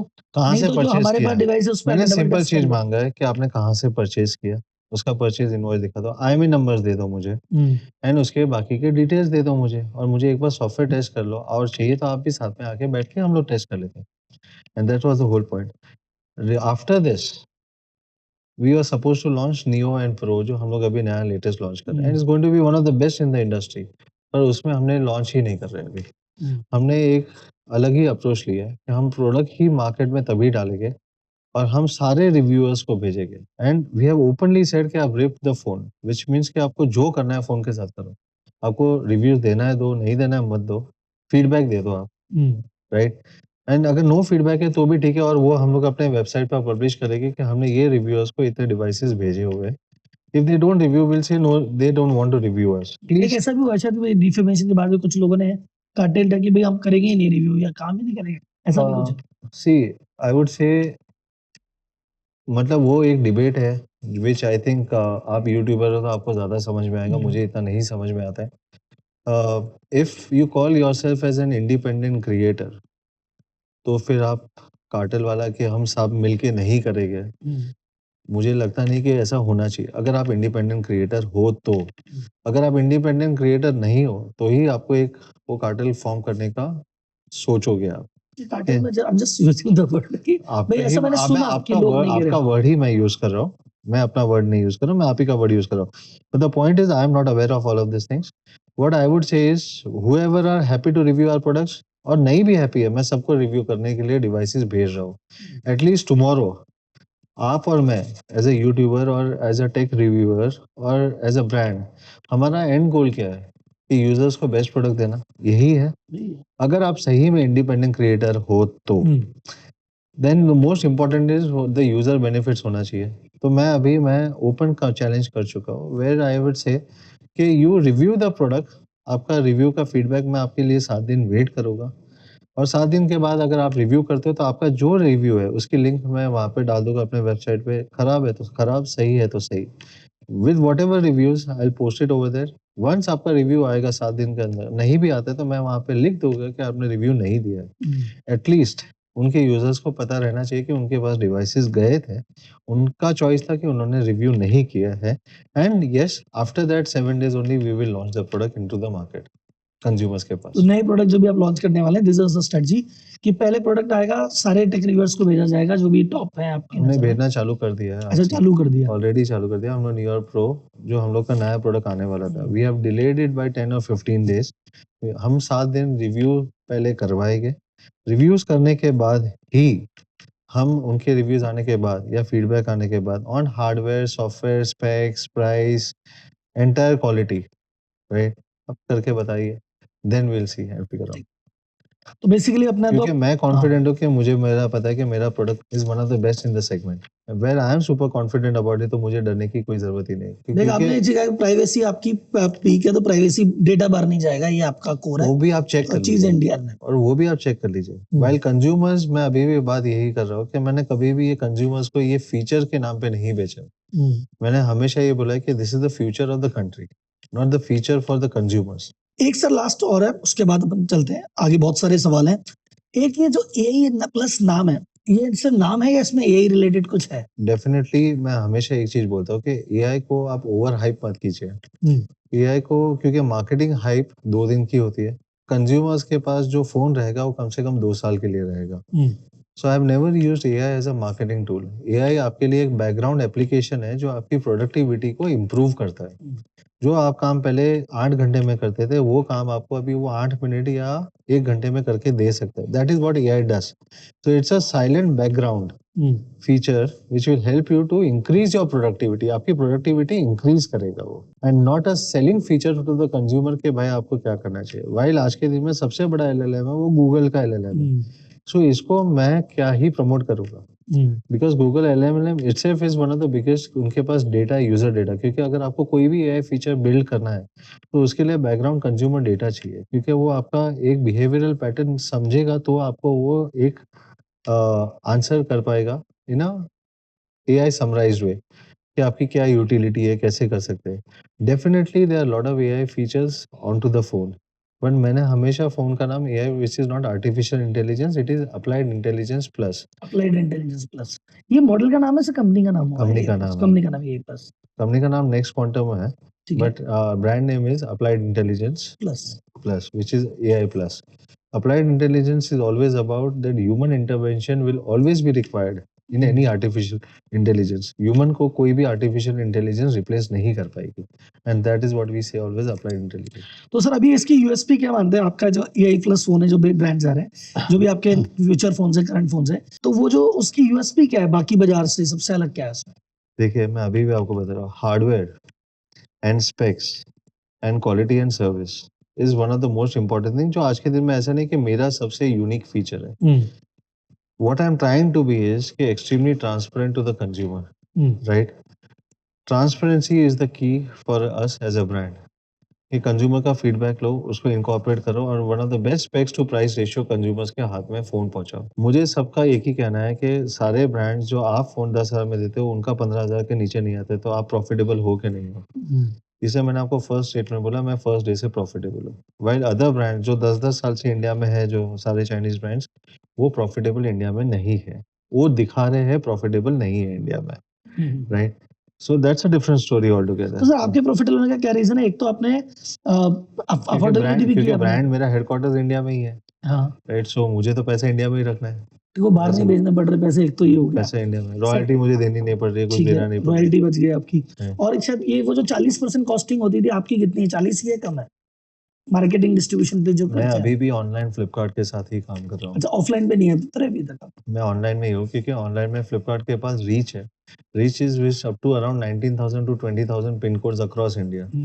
उन्होंने वो रीच दी है जो पहले कोई भी नए फोन लॉन्चेस होते थे, पहले दिल्ली के सबको ऐसा लगता था कि दिल्ली में पहले मिलेगा, मुंबई या मेट्रो सिटीज में पहले मिलेगा। उन्होंने वो अवेलेबल कर दिया कि मेट्रो या टियर 2 टाउन सबको एक दिन में एक ही साथ सब लोग खरीद सकते हैं। And that is what Flipkart bring, which what is our brand philosophy also, कि democratization of tech. They also did democratization of reach, कि एक मेट्रो के यूजर और एक टियर 3 के यूजर्स को भी सेम डे सेम फोन, नया फोन अवेलेबल हो सकता है, and they brought that reach, and that is what we appreciate. तो सर आपके फोन जो है 10,000 की रेंज से नीचे है ना, शायद 4-5 नहीं, हजार, मेरे फोन्स 10,000 से स्टार्ट होते हैं अप टू 20,000 है। 10,000। तो सर बेसिकली आप अफोर्डेबल रेंज में ऑपरेट कर रहे हैं, है ना? और इंडिया का जैसे अगर आज की डेट में बात करते हैं कि चाहे कोई सा भी ब्रांड हो, चाहे इलेक्ट्रॉनिक का हो या इवन एफएमसीजी का भी हो, एक थीम चल रही है ओवरऑल इंडिया में प्रीमियमाइजेशन, कि हर व्यक्ति कह रहा है प्रीमियम, नॉर्मल बिस्किट नहीं, प्रीमियम बिस्किट, क्योंकि पर कैपिटा इनकम इंप्रूव हो रही है तो आदमी कह रहा है कुछ प्रीमियम लेके। तो ऐसे सब जब प्रीमियम प्रीमियम चाह रहे हैं और उसके लिए ईएमआई देने को भी तैयार है कि जितना महंगा फोन उतना बढ़िया, तो ऐसे केस में आप अफोर्डेबल सेगमेंट में ऑपरेट कर रहे हैं, तो इसका टाइम कितना क्या बड़ा है? देखिए, 2 चीज़ें हैं, premiumisation is a perception, premiumisation is a only and only brand perception, बाकी स्पेक्स टू प्राइस रेशियो सब सेम है। ठीक है। आपका ब्रांड का परसेप्शन का आप कितना वैल्यू लेते हो और ब्रांड डेफिनेटली लॉन्ग टर्म आर&डी में कितना इन्वेस्ट करती है, कि फ्यूचर टेक्नोलॉजी में कितना इन्वेस्ट करती है, उसके बेसिस पे वो प्रीमियमाइज़ेशन कमांड करती है। सो एनीथिंग बिलो 20,000 में आप देखोगे तो there is very few innovation which can happen, क्योंकि कंज्यूमर्स को एक बेसिक फ़ोन चाहिए, एक अच्छा बैटरी चाहिए, अच्छा डिस्प्ले चाहिए, अच्छी सर्विस चाहिए, अच्छा कैमरा चाहिए। हम लोग का एक ही फ़ोन है जो बेसिकली न्यू ईयर प्रो हम जो लॉन्च कर रहे हैं, basically it is coming around any at a most affordable price point, जिसके अंदर हम लोग सोनी के लेंस भी दे रहे हैं हम लोग, and we will be the only phone who will be doing that. तो ऐसे काफ़ी कुछ फीचर है, क्योंकि कंज्यूमर के लिए कैमरा एक one of the most important aspect हो जाता है। अगर आपको भी एज़ अ लेमैन मैंने आपको फ़ोन दिया कि आप फ़ोन देख के बताओ कि फ़ोन कैसा है, आपके लिए सबसे एक ही फीचर होगा कि आप कैमरा ऑन करके देखोगे कि पिक्चर्स कैसे क्लिक हो रहा है। वो आपके लिए एक बेसलाइन आ जाता है कि टू डिफाइन कि फ़ोन अच्छा है कि खराब है। बिकॉज़ बाकी आप उससे ज़्यादा आप डिफाइन ही नहीं कर पाओगे कि फ़ोन अच्छा है कि खराब है। So premiumisation is a word where I believe that probably उसका no doubt the consumer is more about perception, premiumisation for me is more about perception game. और जो मास का गेम है which is at least I would believe कि India में आज के दिन में भी अगर मैं बताऊँ तो 2G यूजर्स जो इंडिया में है वो 350 से 400 मिलियन यूजर्स है। इंडिया में इतना बड़ा डिजिटल डिवाइड है, हम बोलते हैं डिजिटल इकोनॉमी बनानी है, तो इंडिया में आज के दिन में इतना बड़ा डिजिटल डिवाइड है कि आज के दिन में भी किसी ने ब्रांड ने ये नहीं सोचा है कि हम 300 मिलियन या 400 मिलियन 2G यूज़र्स है, उसको हम कैसे माइग्रेट करवा सकते हैं। कोई ब्रांड ने ये इनिशिएटिव नहीं लिया है। मैंने जब ये पहले फ़ोन लॉन्च किया था, मैंने उस टाइप पर प्राइसिंग अनाउंस की थी कि जिसमें 5,000 रुपीज़ में मैंने 4G फ़ोन लॉन्च किया था। नो डाउट अभी मेमोरी प्राइसेज़ इंक्रीज़ हो गए थे, that went up to 10,000। But 5,000 का रीज़न एक ही था, क्योंकि एएसपी मतलब average selling price of any feature phone 1,500 से 2,000 की है। 1,500 रुपए की है, तो कोई सीधा 10,000 या 12,000 का फ़ोन नहीं ले सकता है। तो जो भी ग्लोबल ब्रांड्स इंडिया में उन्होंने अपना पोर्टफोलियो जो भी बनाया था, वो ग्लोबल पोर्टफोलियो था। इंडियन बेसिक डिफाइंड पोर्टफोलियो नहीं था। फिर उन्हें प्रीमियम ऑडियंस के लिए प्ले हो रहा था सारा, ये जो 20 से ऊपर वाले हैं नॉट तो ओनली उनके लिए। Premium audience but they only wanted to play के टू अ सेगमेंट या प्रोडक्ट पोर्टफोलियो जहाँ पे उनके लिए भी एक रेवेन्यू एक सेंस करता है। पर किसी ने वो डिजिटल इकोनॉमी या इंडिया के लिए ऐसा सोचा नहीं था। आज के दिन में भी अगर 350-400 मिलियन यूजर्स है, तो उनको आप 2G से 4 हम 5G की 6G की बात करें, पर वो आज की भी के दिन में भी अगर 350-400 मिलियन 2G यूजर्स है, उनको आप 4G या 5G पे कैसे लाओगे? That is the first step towards the digital economy. और वो एक इंडिया में जो ब्रांड होगा, जो ग्लोबल एस्पिरेशन रखता है, वही पहले सोच पाएगा, and that is what my understanding and learning from the market is, right? And that's where I saw the business opportunity also. It is not about only serving India, ये business opportunity भी है कि 350-400 million user है जो आज के दिन में रेडी है, और उनके लिए अगर एक अफोर्डेबल फ़ोन आता है, नहीं, वो 2,000 से 20,000 तो नहीं जाएंगे, उनके लिए तो बीच में तो 2000 से जाना 10,000 पड़ेगा। भी नहीं जाएगा। हाँ। तो उनके लिए तो वो एक बहुत बड़ा जंप हो जाता है। उनके लिए वो 10,000 का फ़ोन भी एक आईफ़ोन है। For us what we buy for 1,50,000 if we are buying it, पर तो उनके लिए तो वो भी फ़ोन एक बहुत बड़ा जंप हो जाता है। सो फॉर देम आल्सो, अगर वो लोग 10,000 का फ़ोन एस्पिरेशन लेते हैं, तो उनके लिए सर्विस इम्पोर्टेंट हो जाता है। उनके लिए ब्रांड का क्या अप्रोच रहेगा और मतलब रीच कैसे रहेगी, वो एक बहुत इम्पोर्टेंट हो जाता है। So all of these things makes a lot of sense when you're learning or when you're doing business in India market. Sir अभी ब्रांड सेट की एंट्री लेवल पे बात करते हैं, जैसे अभी मैं अपनी उसकी सोवरेनिटी की बात करते हैं। अभी हमारे हार्डवेयर कहते हैं, मोस्ट ऑफ द केस में हार्डवेयर के लिए हम ग्लोबल सप्लाई चेन पे डिपेंड है। इंडिया का हार्डवेयर इकोसिस्टम नहीं है, हम मोस्टली चाइना या ताइवान या इधर से लेते हैं। सॉफ्टवेयर वाले केस में भी सॉफ्टवेयर इंडिया की आईपी नहीं है ज़्यादा, वो यूएस या इनके आईपी से हम काम चलाते हैं। तो ऐसे केस में अगर जैसे मान लो, खैर अभी एकदम रिमोट थॉट है, लेकिन कोई ऐसी स्थिति आए वॉर की या उसकी, कहते हैं यार हम तो नहीं देंगे हार्डवेयर, आजकल हो भी रहा है जियोपॉलिटिक्स। अच्छा आपने हमारी ये बात की, ये चीज बंद, या यूएस ने अच्छा तुम्हारी ये बात नहीं, ये चीज चलो तुम्हारी बंद, टैरिफ लगा देंगे। तो ऐसे केस में इंडिया इंडिपेंडेंट होने के लिए इंडिया को क्या करना चाहिए और क्या इस दिशा में काम हो रहा है? देखिए, मैं हिस्ट्री पे जाता हूँ, चाइना ने यही किया था। उन्होंने जापान से पूरा 1980 में अगर आप जाओगे चाइना में, they have learned very well. One thing which I would definitely say, they have learned economies of scale. कि चाइना में 1980s में अगर आप शेंजन में जाओगे तो एक शिपिंग विलेज था, जो आज सबसे swanky city of the world है, much better than any other cities. वो कैसे बना है? क्योंकि उन्होंने एक ओपन थॉट रखा था कि ग्लोबल ब्रांड्स को आएँगे, हम उनसे सीखेंगे and then we will close the economy. उन्होंने 1980 से 2005 में सारे ब्रांड्स को लाया, सीखा एंड वही ब्रांड्स को वहाँ पे सर्वाइव होने दिया, जो ब्रांड्स वहाँ की इकोनॉमी को कंट्रीब्यूट कर पाते हैं। बाकी कोई ब्रांड्स को वहाँ पे रहने ही नहीं दिया, क्योंकि उनको अपने डोमेस्टिक कंज़म्पशन और के लिए डोमेस्टिक ब्रांड्स को ही करना है। आज के दिन में भी अगर आप देखोगे तो वहाँ पे वो चैट जीपीटी नहीं है, पर वो लोकल एलएलएम डीपसीक को ज़्यादा प्रमोट करेंगे। सो क्योंकि उनको पता है कि अगर कंट्री का पैसा कंट्री में ही घूमेगा, तो इकोनॉमी बढ़ेगी। It's a very good thought process, क्योंकि बेसिकली आप लर्न करोगे और लोकल कंजम्पशन एटलीस्ट आपका लोकल ब्रांड्स अगर फुलफिल करता है, तो circulation of money would be within the economy and that is one of the most important thing, right? So I would say, coming to your point, कि India को भी ऐसे initiatives आगे जाके अगर सप्लाई चेन स्ट्रॉन्गर करनी है, because आज के दिन में what you rightly said, during this geopolitical situations, ऐसे बहुत सारे सिचुएशन आ जाते हैं जहाँ पे कैपिटल इक्विपमेंट्स या कुछ भी हो, उसमें कहीं पे भी रोक-टोक हो सकती है आगे जाके फ्यूचर में। एंड हमारा नेगोशिएशन पावर थोड़ा वीक हो जाता है when we are completely dependent on something. ऐसे केस में ओवरनाइट कुछ भी नहीं होगा, but we have to start building it. China भी आज 45-50 साल में आज यहाँ पे पहुँचा है। From 1980s shipping village to what today it is. तो ये एक जर्नी है, पर ये लीप लेनी बहुत ज़रूरी है and I think government has already started taking lot of action. मैं इंडस्ट्री में लास्ट 10 साल से ऑन द ब्रांड साइड में देख रहा हूँ। गवर्नमेंट ने जब से मोदी जी की सरकार आई है, I think I would definitely से वन थिंग, कि उन्होंने काफ़ी पुश किया था जब भी चाइनीज़ ब्रांड्स को भी 100% एफडीआई लाके इंडिया में लेके आए थे। They allowed lot of things कि आप आओ इंडिया में करो। No doubt, definitely lot of things did not happen the way it should have happened. आज के दिन में भी वो लोग यहाँ पे ट्रांसफर प्राइसिंग का इशू है, वो लोग प्रॉफिटेबिलिटी नहीं दिखा रहे। जबकि चाइना में अगर आप 1 साल कंपनी आप ओपन करो, प्रॉफिटेबल नहीं होगे, second year they will make your company shut down, अगर आप फॉरेन कंपनी हो तो, right? India being so much democratic, हमने 10 साल से वो लोग ट्रांसफर प्राइसिंग के ऊपर यहाँ पे इंडिया में प्रॉफिट्स नहीं दिखा रहे, पर we have allowed them. Because we are democratic in a way and we are thinking कि एटलीस्ट वो टेक्नोलॉजी ट्रांसफर होगी, पर टेक्नोलॉजी ट्रांसफर नहीं हुई है अभी तक। ना टेक्नोलॉजी ट्रांसफर हुई, ना कैपिटल इक्विपमेंट ट्रांसफर हुए, ना टेक्नोलॉजी नो हाउ ट्रांसफर हुई। हमारे blue collar job blue collar ही रह गए, व्हाइट कॉलर में कन्वर्ट नहीं हुए। मतलब बेसिकली जो चाइनीज ब्रांड्स या बाकी ब्रांड्स इंडिया में काम कर रहे हैं, वो लॉस में दिखा देते हैं, कुछ को टैक्स नहीं देते हैं और 10 साल से नहीं दे रहे हैं, राइट? नहीं, गवर्नमेंट ने काफ़ी इनिशिएटिव इसके ऊपर भी लिया हुआ ठीक है। है। अगर आप देखोगे आज के दिन में इंडिया का नंबर 1 ब्रांड अगर वीवो है, तो वीवो के सीईओ के ऊपर लुकआउट नोटिसेस है।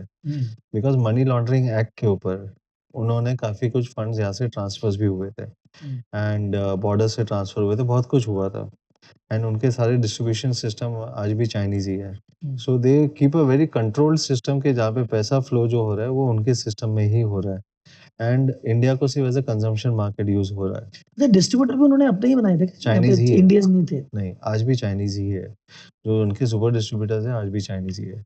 So I remember back in 2018 जब भी गवर्नमेंट ने बताया था कि आपको इंडिया में डिस्ट्रीब्यूटर्स चाइनीज़ की क्या ज़रूरत है and government restricted lot of things, पर जब भी गवर्नमेंट इंटरवीन किया तो मनी लॉन्ड्रिंग का काफ़ी सारे एक्टिविटीज़ हुए थे और यही सेम चीज़ अगर चाइना में होता तो I think they would have been told to shut down the company and leave. मतलब चाइना इतना स्ट्रिक्ट है टू दैट एक्सटेंट कि अगर आप कंपनी प्रॉफिटेबल नहीं है, या तो आप धंधा क्यों कर रहे हो? अगर आप प्रॉफिट ही नहीं है तो धंधा क्यों कर रहे हो? अब तो यहाँ से जगह खाली करो, जगह दूसरे खाली को- दूसरे को आने दो, राइट? हम काफ़ी डेमोक्रेटिक है इन दैट वे। हमने 10 साल तक इनके ऊपर वी वेटेड कि टेक्नोलॉजी ट्रांसफ़र हो गया, टेक्नोलॉजी नो हाउ ट्रांसफ़र होगा। हमारे यहाँ पे जॉब्स जो है वो ब्लू कॉलर से हम, वो लोग बोलते हैं कि यहाँ पे हमने 10,000 जॉब्स दी, पर कोई ये नहीं बोलता कि हमने ब्लू कॉलर जॉब्स को हमने कितना माइग्रेट करके व्हाइट कॉलर जॉब्स में कन्वर्ट किया है। Because we can not always remain as a blue collar job, right?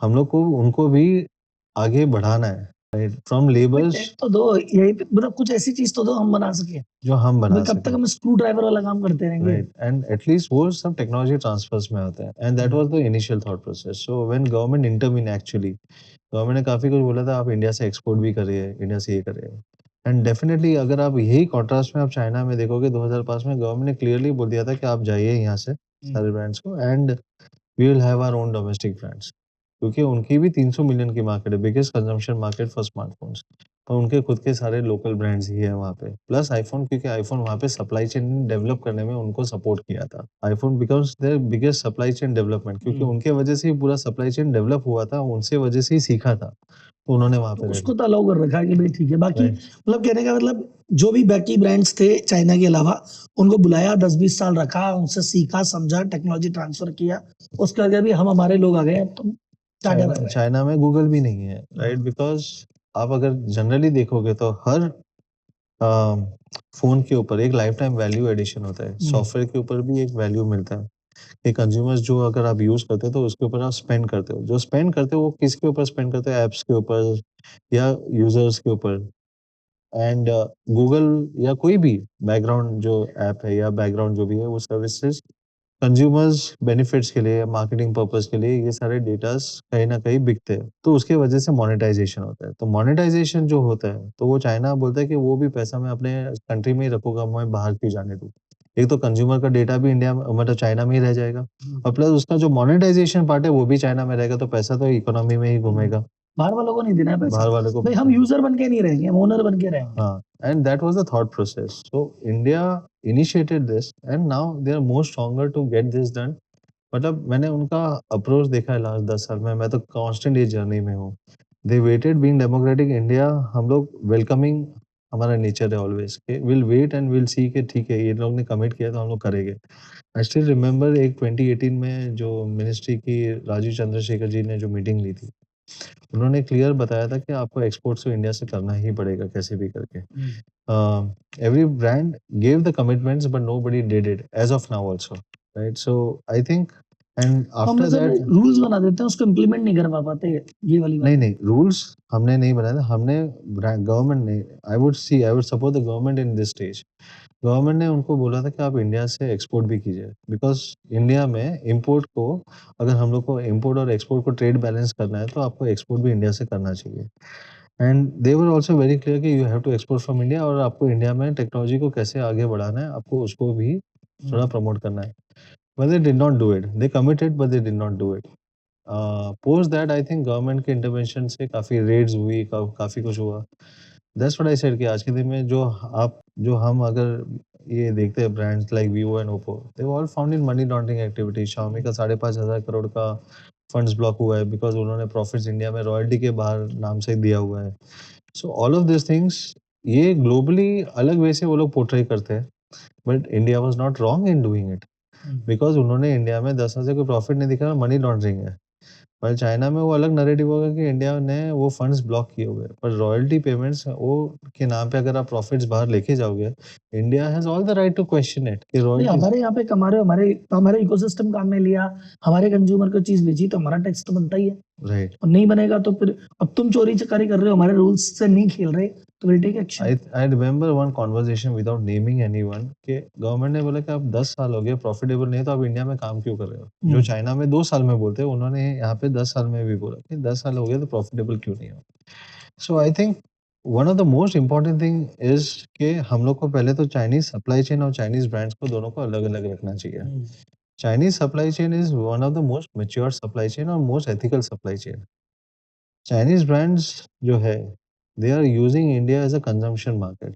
ये दोनों को अलग रखना बहुत जरूरी है। हम चाइना एज वन देखते हैं, बट ये दोनों को अलग रखना बहुत जरूरी है। आज पैरासीटामोल भी के कंपोनेंट भी चाइना से आते हैं, right. That does not mean कि चाइना खराब या सप्लाई चेन में काम में ले लो उनको, वैसे मतलब ब्रांड के सप्लाई चेन में लो, आप सीखो उनसे, हम सब कुछ करें, right. As a brands if they are benefiting to India, definitely why not. But if last 10 साल हो गए अगर बेनिफिट्स नहीं आए तो तुम बेसिकली चूज के ले जा रहे हो ना, पैसा लेके जा रहे हो। अगर 4 लाख करोड़ इंडिया से जा रहा है और इंडिया में 1 रुपए का उसका बेनिफिट नहीं हो रहा है, मतलब there no direct tax collection to India. अगर 4 लाख करोड़ चाइनीज ब्रांड नहीं होते तो इंडियन ब्रांड ही काम करता, वही आगे बढ़ता। यही सेम चीज एंड आपको मैंने एक चीज़ बताया था, स्केल विदाउट कंट्रोल्स। अभी ये ब्रांड्स अगर जैसे अगर मैं आपको वीवो की बात करूँ या एनी अदर ब्रांड, वीवो इसलिए क्योंकि वो नंबर 1 है, but all the Chinese brands are under the same boat कि उनके जो सीईओ के ऊपर लुकआउट नोटिसेस है, और हम वो ब्रांड्स को अगर आपसे प्रमोशन के नाम पे इंडिया में बेच रहे हैं और सारा कंट्रोल्स उनके सीईओ के चाइनीज़ के सारे चाइना से हो रहे हैं, और इंडिया में बैठ के आज के दिन में भी वीवो जैसे ब्रांड्स इंडिया में 60,000 करोड़ का धंधा साल का कर रहे हैं। I do not know how ethical is it for country to benefit out of it. That's what I would say. Sir अभी इंडस्ट्री की बात हो रही थी, इंडस्ट्री पे और चलते हैं दोबारा कि एक टाइम था जब इंडिया के आज के काफी समय पहले इंडियन ब्रांड्स का दबदबा था। तो पहली बात तो उनका दबदबा कैसे बना था, एंड सेकंड कि फिर क्या हुआ एकदम से कि इंडियन प्लेयर का मार्केट शेयर एकदम चले जीरो हो गया। देखिए, मैं एक ही चीज़ इसमें बताऊँगा। आई थिंक सबसे बड़ी इम्पोर्टेंट चीज़ आती है हमारे as an Indians, we think कि हम सस्ता बेचेंगे, तो हम मार्केट कैप्चर कर लेंगे। प्रॉब्लम वो नहीं है। मेरे भी फ़ोन्स लोगों के कॉम्पिटिशन के हिसाब से सस्ते दिखेंगे। बट व्हाट डिड आई से पॉइंट 1 कि we are profitable. Point number 2 I am investing in R and D. सबसे इम्पोर्टेंट बात आ जाता है कि अगर आपको कंपनी को फ्यूचर लॉन्ग टर्म स्केलेबल करना है, तो आपको अपने ओएस के ऊपर काम करना पड़ेगा, आपको अपने हार्डवेयर के ऊपर काम करना पड़ेगा, आपको अपने आईपीस के ऊपर काम करना पड़ेगा। अगर आप आर-एन-डी नहीं रखोगे और सिर्फ डिपेंडेंट रहोगे किसी और डिज़ाइन मैन्युफैक्चरर के लिए, आपके लिए बना के देने के लिए, तो देन आप लॉन्ग टर्म सस्टेन नहीं हो पाओगे। फिर आप ब्रांड नहीं हो, फिर आप ट्रेडर ही कहलाओगे, राइट? वो जो रीब्रांडिंग होती है, जो आज के दिन में सारे एआईओटी इकोसिस्टम लाइक ऑडियोज़ और वेरिएबल्स सब के अंदर हो रहा है। If you do not design yourself, you can not control the design economy. जो डिज़ाइन इकोनॉमी सबसे इम्पोर्टेंट हो जाती है। आज हमने यहाँ पे 18 पेटेंट्स फाइल किए लास्ट 8 महीने के अंदर, राइट? On design side. अगर डिज़ाइन इकोनॉमी अगर आप नहीं बनोगे, then you will never be able to sustain for a longer period of time. That's all. Basically मतलब जो वो नंबर 1 थे तो वो रीब्रांडिंग ही कर रहे थे। चाइना से लिया, खुद बनाए, खुद का नाम लिखा, डब्बा बनाया और बेच उन्होंने दिया। इन्वेस्ट नहीं किया, आर-एन-डी आर-एन-डी में इन्वेस्ट नहीं किया, एंड खुद की डिजाइन नहीं थी, खुद के खुद का पेटेंट डिज़ाइन नहीं नहीं थे, थी। ओएस नहीं थी। ठीक? तो उनका अगर आप उनके लिए they are most vulnerable from any competition which is coming. एक सबसे मज़े की बात बता रहा हूँ कि उनके जो सप्लायर्स थे, वो यही थे, ओप्पो और वीवो थे, उनका ग्रुप था। ये ब्रांड्स के पीछे के जो सप्लायर्स थे, उनका जो मेन कंपनीज़ थी, वो सब ग्रुप थे जो टेलीकॉम इक्विपमेंट्स इनको सप्लाई करते थे। अब ओप्पो तो से वो माल लेते थे, ओप्पो रीब्रांड करके मतलब दिए। ओप्पो वीवो मतलब देयर वाज़ अ ग्रुप ठीक है। Which also now makes Oppo and Vivo, हाँ, बट हाँ। वही ग्रुप से लेते थे। तो वो ग्रुप ने इनको पूरा स्टडी किया कि ये लोग इंडिया में धंधा कैसे कर रहे हैं। इनसे ही वाटर टेस्ट करवाया, और फिर वो लोग खुद ही डायरेक्ट घुस गए जब भी हम लोग ने ओपन किया मार्केट यहाँ पे। तो बेसिकली वो ना कि एक सप्लायर ने आपको माल दिया, आपने बाजार में टेस्ट किया, मेहनत की, बाजार बिल्ड किया, प्राइस पॉइंट समझा, मार्केटिंग समझी, फिर मुझे सब समझ आ गया अच्छा इस प्राइस पॉइंट पे ये चीज बिकती है, ये मिलता है, और फिर मैं तो सप्लायर हूँ, मैं तो अगर 500 रुपए कम में भी आऊंगा तो मैं तो बाजार एनी डे मैं कैप्चर अपना करूंगा। मार्जिन रख के उसको दे रहा हूँ। हाँ, तो इससे अच्छा मैं ही डायरेक्ट चला जाऊँ, तो मेरा मार्जिन तो है ही है। हाँ ये। अगर मैं पूरा झोंक भी दूँ, जो वो कमा रहा है, तो भी मेरे लिए तो नुकसान नहीं है। और मैं तो उसको कमजोर करना तो मेरे हाथ में, उसको सामान ही नहीं दूंगा भाई, मैंने तो दुकान खोली और कहा तेरे को सप्लाई नहीं है। मल्टीपल चीज़ें आ हाँ। जाती है इसके अंदर, फिर आपके उसके अंदर फिर मसल पावर्स, मनी आ जाते हैं, सब कुछ आ जाता है। And at that point of time that's what I am saying कि your R&D can only support you and design can only support you for a long term sustainability. Sir ये जो ब्रांड लॉन्च हुए थे, जो सारे Chinese brand launch हुए, ये पहले दिन इस मोटिव से आए थे कि भाई हम प्रॉफिट कमाएंगे ही नहीं, हमको तो बस बाजार शेयर चाहिए, या ये कमा तो रहे थे बस दिखा नहीं रहे थे? See I would not be able to comment on one thing, but मैं एक ही चीज़ बोलूँगा जो मैंने रीइटरेट किया कि वो लोग की कंपनी चाइना में बहुत प्रॉफिटेबल है, इंडिया में लॉस मेकिंग है, और इंडिया में लास्ट 10 साल से बिजनेस भी कर रहे हैं। आप खुद भी एक बिजनेस ओनर हो, आप एक बिजनेस को कितने साल तक लॉस में काम कर सकते हो? सिंपल, आपको मैं मैथ्स, आप तो सीए हो, आप बता दीजिए कि अगर एक कंपनी कि आपकी एक कंपनी जो दूसरे कंट्री में है, वो सुपर प्रॉफिटेबल है, और आपकी एक कंपनी जो दूसरी कंट्री में है, वो लॉस मेकिंग है, और आप 10 साल से लॉस ही कर रहे हो, आप सस्टेन कर पाओगे? 11वें साल आप बोलोगे, बोले बहुत हो गया यार वापस, भाई 11वें साल के 11वां हर साल दूसरे क्या, तीसरे साल ही हो जाता है। आप 6 महीने 8 महीने के बाद में इतना कैपिटल इंटेंसिव बिजनेस में लॉस नहीं कर सकते हो। एज अ प्रॉफिट सीए तो यू है आर बस आल्सो वो। Aware of it that probably you can carry forward the losses for 7 years और सर्टेन नंबर ऑफ इयर्स, कि अगर आप वो इनकम टैक्स में हाँ कर सकते इनकम टैक्स में आप तो आप आगे तक बुक कर सकते हो। तो आप अगर 8 साल के में भी प्रॉफिट हुआ तो आपको उसके ऊपर टैक्स तो देना ही नहीं है, हाँ। क्योंकि आप अपना लॉस को आप कवर कर रहे हो। So finding things which government made policies for good intent, उसमें लूपहोल फाइंड आउट करके आप उसका अगर आप यूज करोगे, अगर मैं 7 साल तक लॉस दिखाता रहा और 8वें साल पे प्रॉफिट दिखा के फिर उसके पीछे मैं बोलूँ कि उसके ऊपर तो टैक्स तो ऐसे भी नहीं है, क्योंकि 7 साल का लॉस तो अक्यूमुलेटेड है। तो 7 साल के लॉस तो 7 साल और प्रॉफिट कमा के कुछ नहीं दूंगा, इतना अक्यूमुलेट कर लूंगा। तो सर ये चाइना ने जब इंडिया में लॉन्च किया तो एक ही ब्रांड लॉन्च नहीं किया था, Oppo, Vivo, one plus, Realme, बहुत सारे एक साथ ब्रांड लॉन्च किए। तो ये मल्टी ब्रांड स्ट्रेटजी के पीछे क्या क्या सोच थी? See, ब्रांड तो स्टार्टिंग में 2-3 ही थे, पर to create the monopoly and capture the market, ये एक मोनोपोलिस्टिक अप्रोच है कि अगर आप ब्रांड के सब ब्रांड, सब सीरीज, सब नेम, सब नाम से, सब फोन सारे सेम है, ये कोई भी टेक रिव्यूअर्स ये बात नहीं करता है, क्योंकि मैंने ये बात की थी तो बहुत लोग अनहैप्पी है उसके बारे में। बट अब हर फोन कैसे अच्छा हो सकता है जबकि सारे फोन के स्पेक्स सेम है, और हर फोन वो प्राइस पे कैसे अच्छा हो सकता है जहाँ सबके स्पेक्स भी सेम है और प्राइस अलग अलग है। मतलब it's a very contradictory statement. मतलब जो 20,000 का फोन है और 30,000 का फोन है, अंदर से देखो तो सेम ही है। नहीं उसको एग्जैक्टली स्पेक्स सेम है, हाँ, पर वो 20,000 वाला भी बेस्ट है 20,000 में, 30,000 वाला भी रिव्यूअर बोलते हैं बेस्ट है वो 30,000 में। ये कैसे पॉसिबल हो सकता है?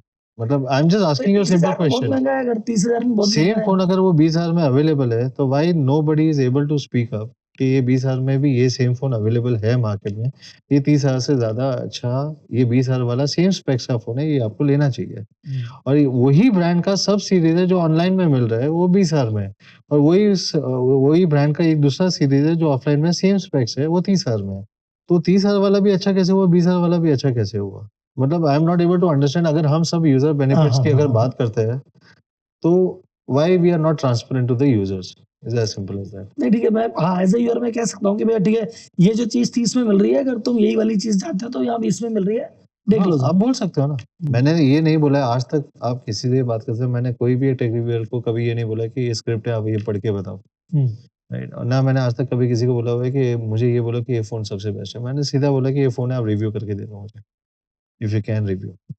एंड while I understand कि everything is good enough कि एटलीस्ट इतने मल्टीपल लॉन्चेस हो गए, तो प्रैक्टिकली ये इंडस्ट्री में एक एक ब्रांड के 40-40 लॉन्चेस चालू हो गए एक साल के अंदर। आपने एप्पल के कितने लॉन्चेस देखे साल के अंदर? 3 या 4 प्रोडक्ट, पर 4 को मैं अगर 40 मैं 10 नाम से डालूंगा तो 40 हो ही जाएंगे। तो अगर ब्रांड के 8 प्रोडक्ट है, उसको मैं 3 सीरीज बना दिया तो उसके 36 प्रोडक्ट तो ऑलरेडी उसके 24 प्रोडक्ट हो गए। 24 से 36 प्रोडक्ट अलग हो जाते हैं, एक ऑफलाइन के लिए, एक अमेज़न के लिए, एक फ्लिपकार्ट के लिए, अलग-अलग बन गए और सारे ही अच्छे हैं, सब अलग-अलग प्राइस पॉइंट्स पे हैं। And that's where I started questioning reviewers कि why don't you compare this? क्योंकि अगर आप यूजर बेनिफिट के लिए अगर चाहते हो तो यूजर बेनिफिट्स तो उसमें है कि यूजर को ये पता चलना चाहिए कि ये प्राइस पॉइंट पे ये भी अच्छा ऑप्शन है। Why we are not saying about it? They are just saying ये तो ये अच्छा है कि बुरा, मैं ये बता रहा हूँ, पर मैं ये नहीं बता रहा इसकी जगह ये भी हो सकता है।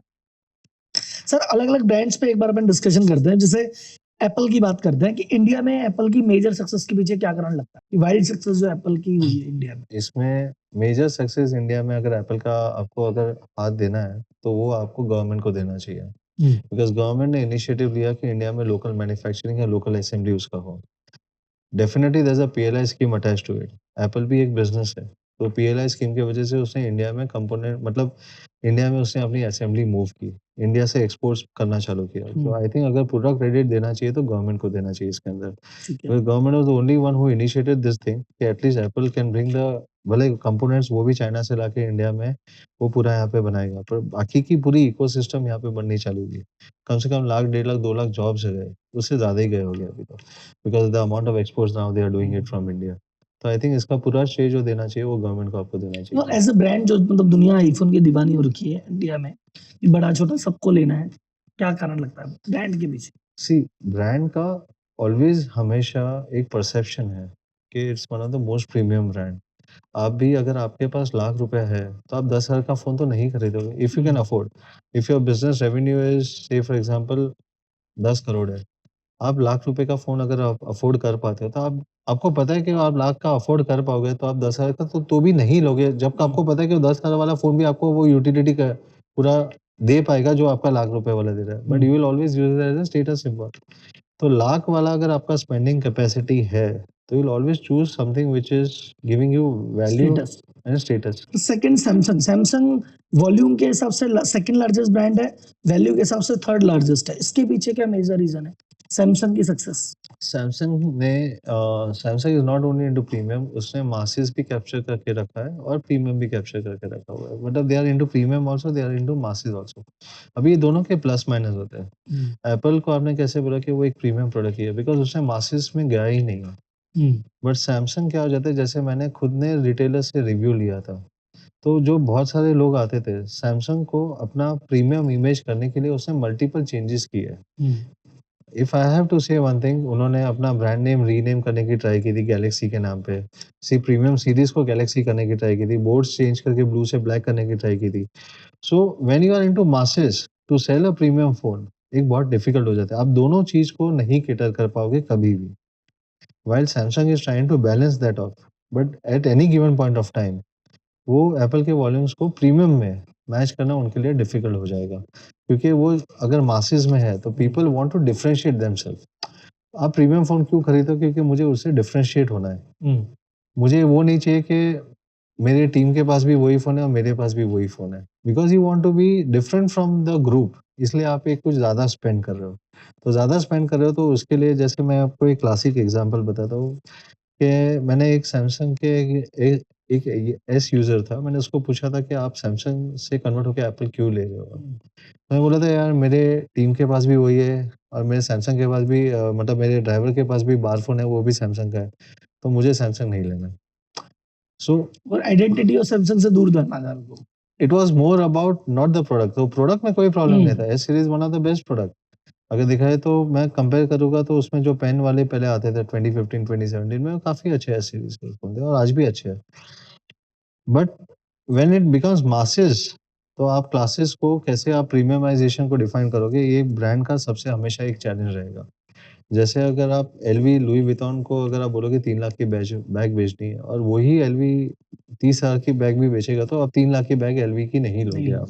सर अभी वैसे आपने कहा कि मोटा-मोटी सब फोन सेम होते हैं। जैसे अभी इंडिया के जो टॉप 6 ब्रांड है, इसमें से एक तो एप्पल हो गया, सैमसंग हो गया, बाकी 4 चाइनीज ब्रांड है। अब उसमें वीवो, ओप्पो, रियलमी, शाओमी दोनों हैं। ये 4 हैं। तो इन चारों में क्या आपस में क्या डिफरेंस है या मोटा-मोटी सब सेम ही है? ये 4 में नहीं अगर नहीं, मैं ये बात तो करूँ वन बाय देखो, अगर मैं आपको बता दूं, ये मोनोपोली अप्रोच है।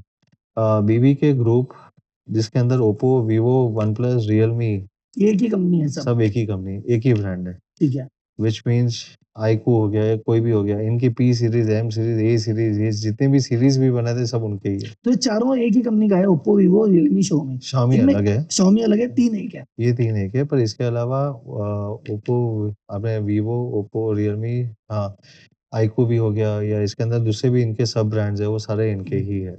तो इनमें डिफरेंस क्या हुआ है? वीवो, ओप्पो, अगर मैं वन लाइन की बात करूं तो वीवो, ओप्पो में क्या डिफरेंस हुआ? तो इसमें नो रियलमी में क्या डाउट हुआ? उनके दोनों के ऑर्गेनाइजेशन अलग है, पर Okay. ओप्पो और रियलमी का तो ऑर्गेनाइजेशन भी सेम ही है, right.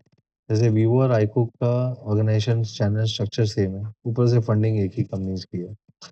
So Vivo, iQOO is same, Oppo, Realme is same. उन्होंने मल्टीपल ब्रांड स्ट्रक्चर क्रिएट किया है for controlling the market share. कि वीवो नहीं है तो ये ले ले, ये नहीं तो वो ले ले, है सब अपना ही। क्योंकि अगर आप देखोगे तो इससे तो मैं आपको बोलूँ कि प्रोडक्ट्स तो सारे सेम है।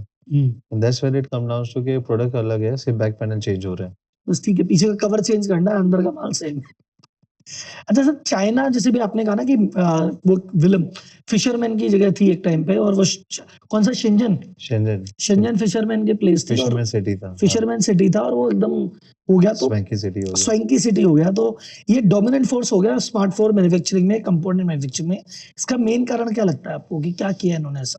Government policies very strongly, I would से वेरी क्लियर कि आपको, तभी जापान था, जापान से चाइना में एक, China was considered as a sweat shop आपको पता होगा, जहाँ पे एप्पल, नाइकी, सब लोग globally were pull down because using China as a sweat shop back in 2000 के वहाँ पे, क्योंकि लेबर लॉस नहीं थे 1980 से 2000 के बीच में, लेबर लॉस नहीं थे। तो वहाँ पे ऐसा रूल था कि basically the labour was very cheap, extremely cheap, जो आज के दिन में India at to certain extent है, जो ग्लोबली में हम लोग को सबसे बड़ा एडवांटेज है। तो लेबर इतनी सस्ती थी कि वहाँ पे सब लोग मैन्युफैक्चर करवाते थे and all brands were criticised globally for using China as a sweatshop. पर चाइना का क्लियर था कि आप हमको सिखाओ कि माल कैसे बनाते हैं। उसके लिए आप अगर हम माल बनाएंगे तो मशीन्स भी आप लाओगे, मशीन्स आप लाओगे तो टेक्नोलॉजी भी ट्रांसफर करोगे। पर चाइना ने साथ-साथ में अपनी ब्रांड्स को डेवलप करना और अपना इकोसिस्टम डेवलप करना, अपना टेक्नोलॉजी में इन्वेस्टमेंट करना, आर&डी में इन्वेस्टमेंट करना एंड पैरेलली बहुत डीपली खुद गवर्नमेंट ने काफ़ी जगह पे इन्वेस्ट किया है in the companies to scale them up and pull them up कि भाई आपके साथ हम खड़े हैं, आप आगे बढ़ो, हम आपको सपोर्ट करेंगे। With may be lot of government policies like foreign exchange वो लोग ने 7 आरएमबी पे ब्लॉक कर दिया कि कोई भी डॉलर फ्लक्चुएशंस नहीं होगा। आप बिज़नेस करो, आप एक्सपोर्ट करो, आप सिर्फ बिज़नेस करो। तो बिजनेस पॉलिसीज हैं और प्रो चाइना पॉलिसीज उन्होंने बताई कि हमको कैसे कैसे इस पे बनना है। एक तो कंट्री का पैसा कंट्री में रहे और एक्सपोर्ट्स हम कैसे कर सके, इकोनॉमीज ऑफ स्केल कैसे ला सके कि एक चीज को अगर 10 रुपए में बनती है तो उसको 1 रुपए में कैसे बना सके through industrialisation, through government support, through incentivisation. हम कैसे ग्लोबल मार्केट की सप्लाई चेन को कंट्रोल कर सके। और सर इसी कंपैरिजन में इंडिया क्या मिस्टेक कर रहा है जिसकी वजह से हम नहीं कर पा रहे? इंडिया मिस्टेक नहीं कर रहा है, पर India being a democratic country, हम सबको टाइम देते हैं, चांस देते हैं कि we have to go to that stage. उनका कंट्री का एक ऑटोक्रेटिक अप्रोच है कि we have to do it and everybody will follow, right. यहाँ पे हमारी गवर्नमेंट कुछ बनाएगी तो आई थिंक 10 लोग तो खड़े हो जाते हैं कि अपोज करने के लिए।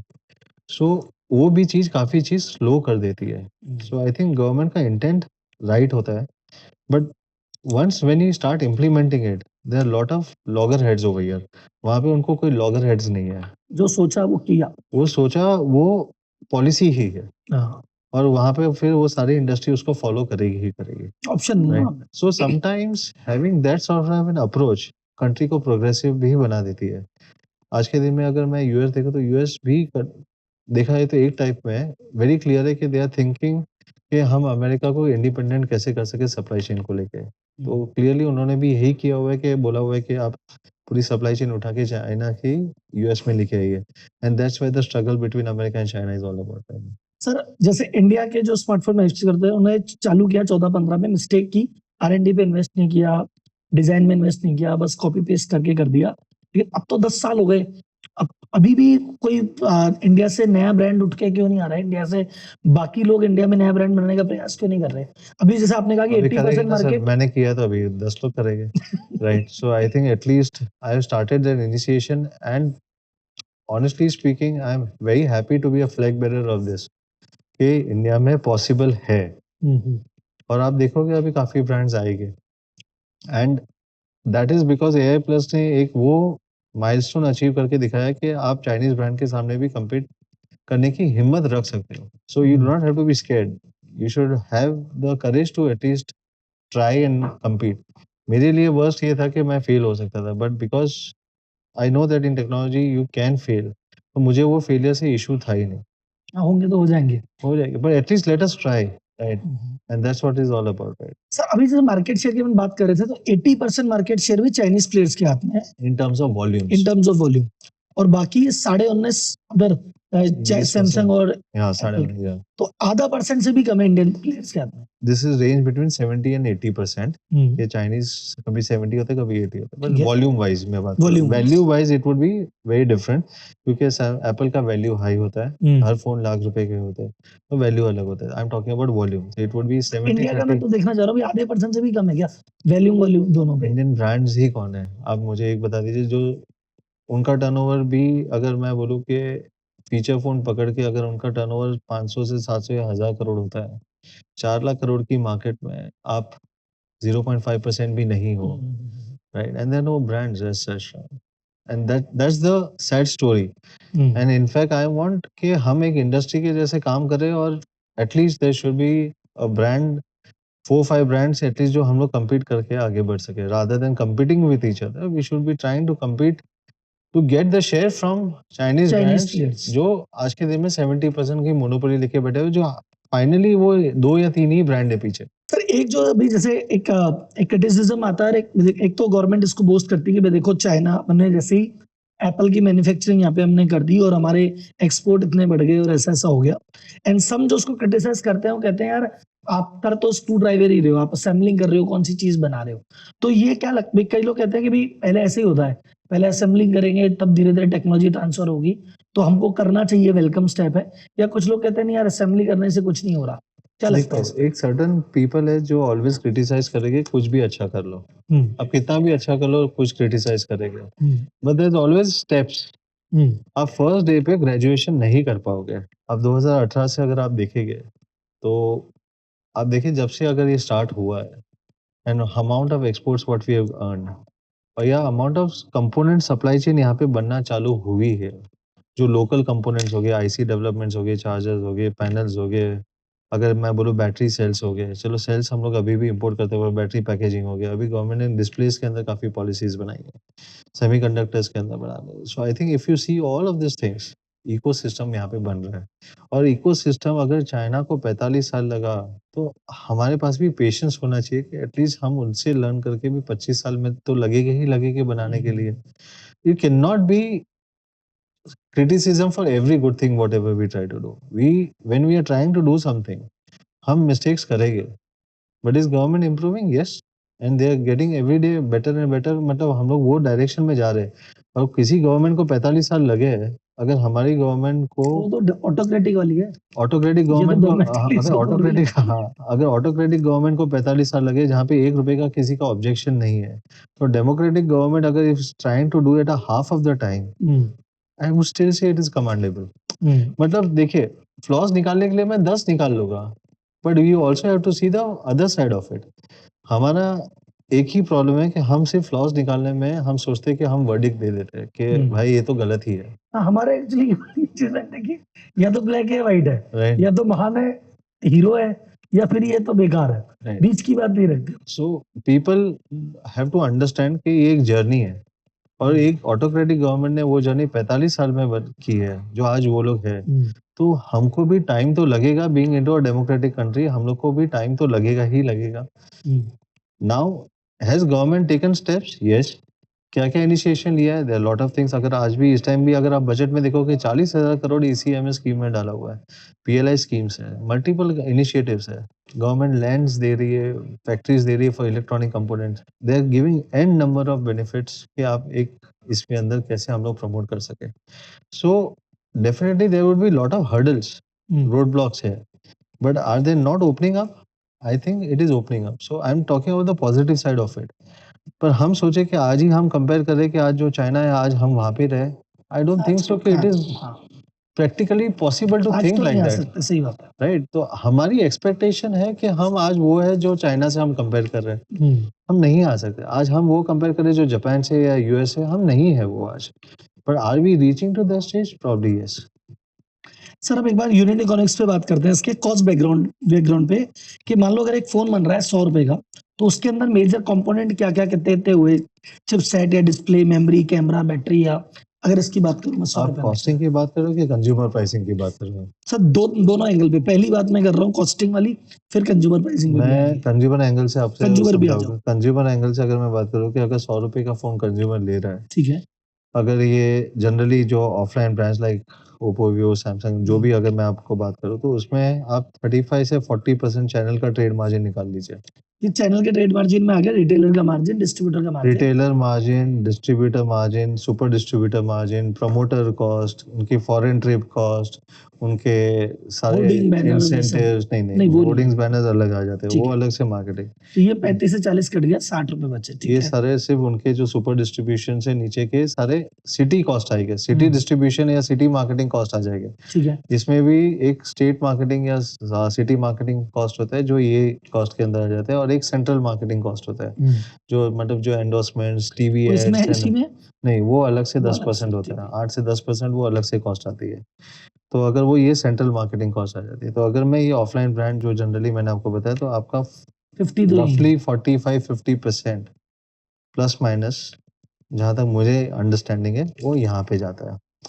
रहा बाकी का 50 में अगर मैं बात करूँ तो 40 would be there entire COGS, which is material cost, labour cost, सब कुछ पकड़ के, and 10% should be ideally dear the profit. Margin, ये कंज्यूमर वाले पार्ट पे This आता है is ना। 10 rupees out of 100 rupees of spend. मतलब 50 rupees के ऊपर मैं बात करूँ तो is 20%, हम्म। और 100 rupees के ऊपर बात करूँ तो it is 10%. So my billing price is 50 rupees, which वो is selling कस्टमर it जाते to जाते 100 100 रुपए rupees. पे आता है।